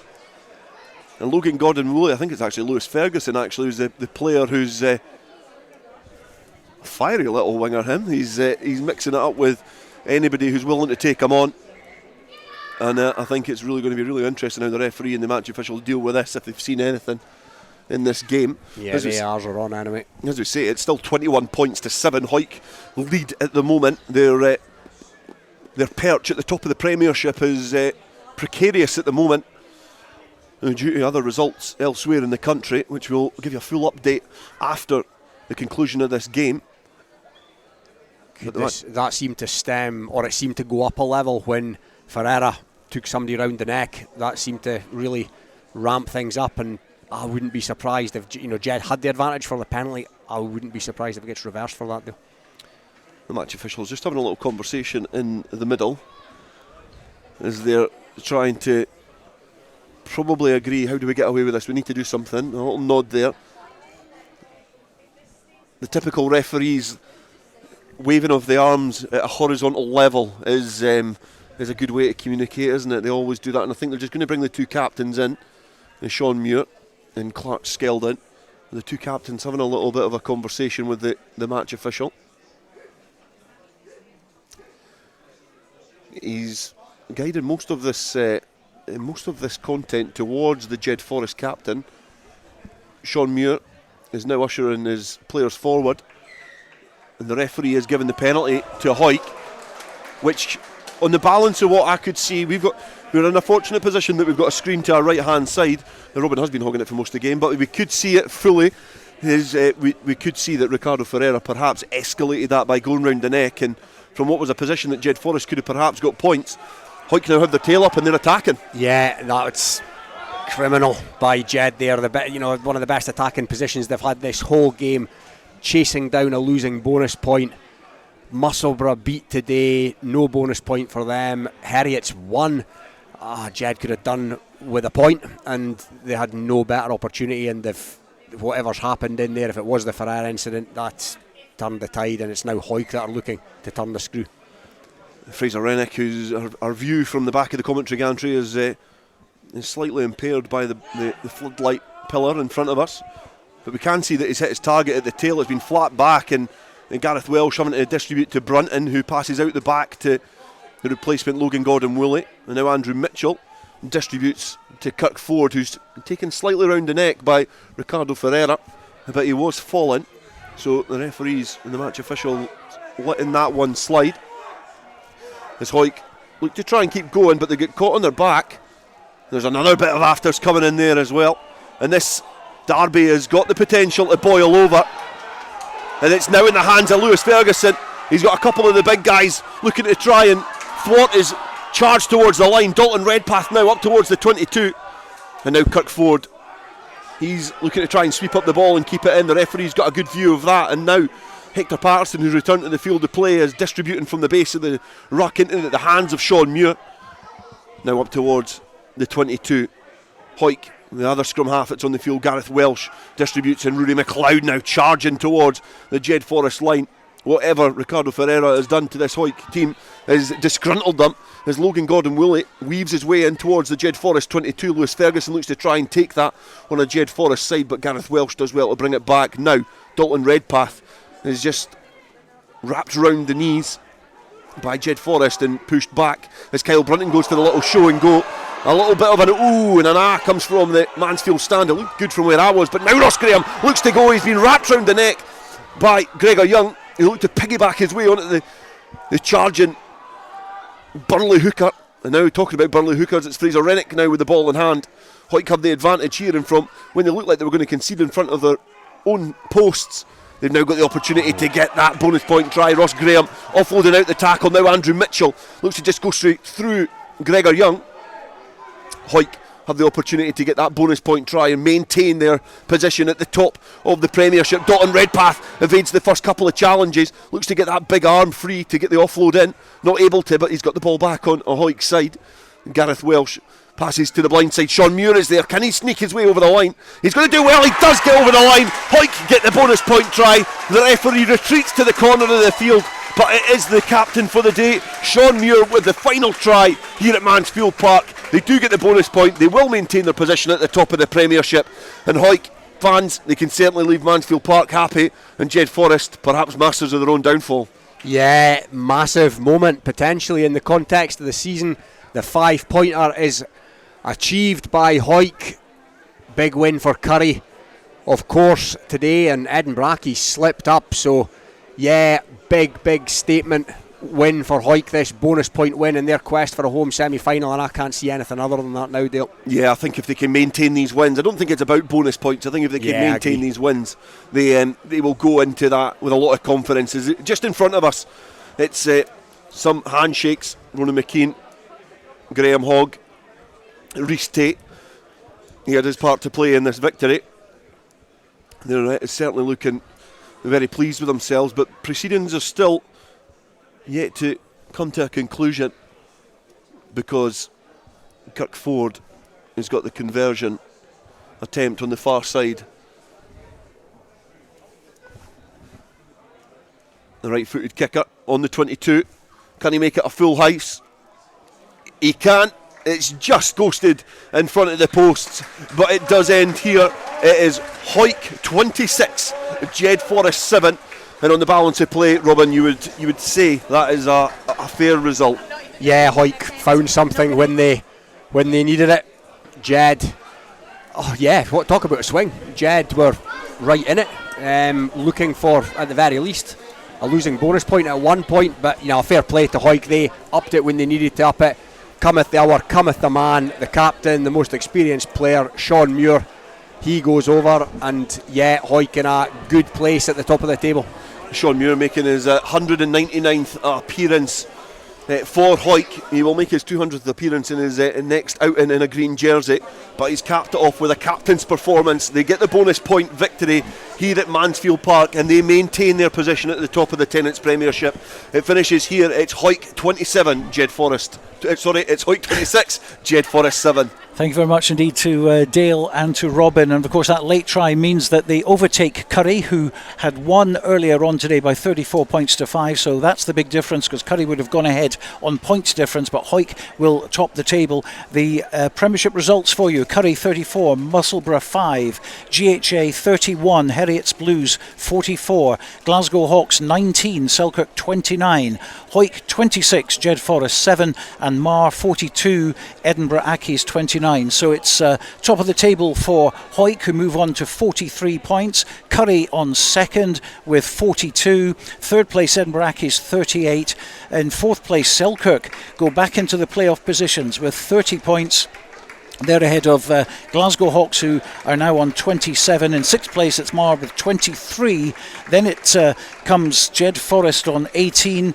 GHA also on 18 points, Heriots Blues 17, and Musselburgh at the bottom of the table with 9. Into National 1, the full-time results: Biggar 28, Ayr 41, Gala 55, Stirling County 17, GHK 43, Aberdeen Grammar 12, Highland 30, Melrose 36 is a final score in that one. Kelso 31, Watsonians 15, and Stumel 17, Dundee 22. So Kelso stay top of the table, 44 points.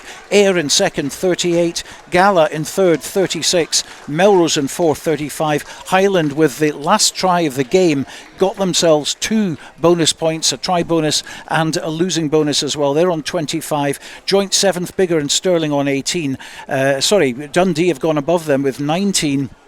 Biggar and Stirling on 18 points each. Then GHK in 9th with 17. 10th is Watsonians on 11. Aberdeen Grammar in 11th place with 10, and Stumel at the bottom of the table with 7 points. Into National 2, Cartha Queen's Park 52, Boroughmuir 7, Dumfries 27, Berwick 12, Kirkcaldy 7, Glasgow Accies 62, Peebles 22, Falkirk 28, and Preston Lodge 34, Newton Stewart 20. Let's quickly go to the Guides and get the story of the game from Sam Matthews. Full time here at the Guides, and the score ends Peebles 22, Falkirk 28. A resurgence from Peebles in the second half with some dominant attack in play. It was met by big upfront collisions from a Falkirk team that started strong and asserted their dominance on the game.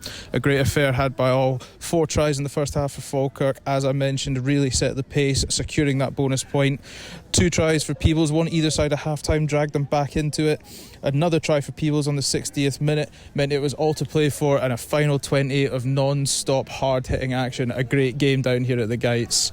How that result will shake up the table and how people will look at this Peebles side going forward, one thing is to be sure: Falkirk is a team to watch in the National 2. Final score: Peebles 22, Falkirk 28. Thank you for your work today, Sam Matthews at the Guides. And I can tell you that Glasgow Accies do go top of the table in National 2. They're on 34. Peebles also on 34, but on points difference they slide to second place. In third place Falkirk, 32 points. Fourth place Newton Stewart, who lost today, they are on 29 points. In fifth place it's Preston Lodge, who are having a yo-yo season. They have 26. Kirkcaldy are on 24 in sixth place. Seventh place Berwick, they slip 1 place and they're on 21 points. Then it's Lasswade 17, Dumfries 16, moving up for that win against Berwick today. Boroughmuir on Cartha Queen's Park up to 14 now with that big win over Boroughmuir, so they leapfrog that team. And at the bottom of the table it's Hamilton Bulls.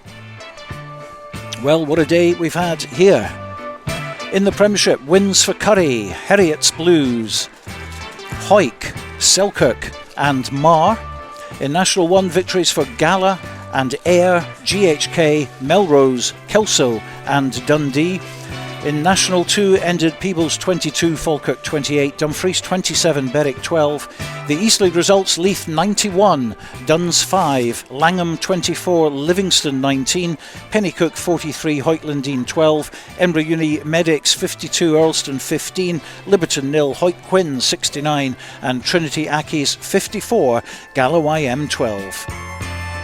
Well, we've got no show next Saturday as Scotland take on Argentina, but we'll be live on Friday night instead for the Premiership double-header between Selkirk and Jedforest, which is also an important Border League game, of course. If Selkirk win with a try bonus or by 11 clear points, they will go into the final and top Pool B, or Pool A, should I say.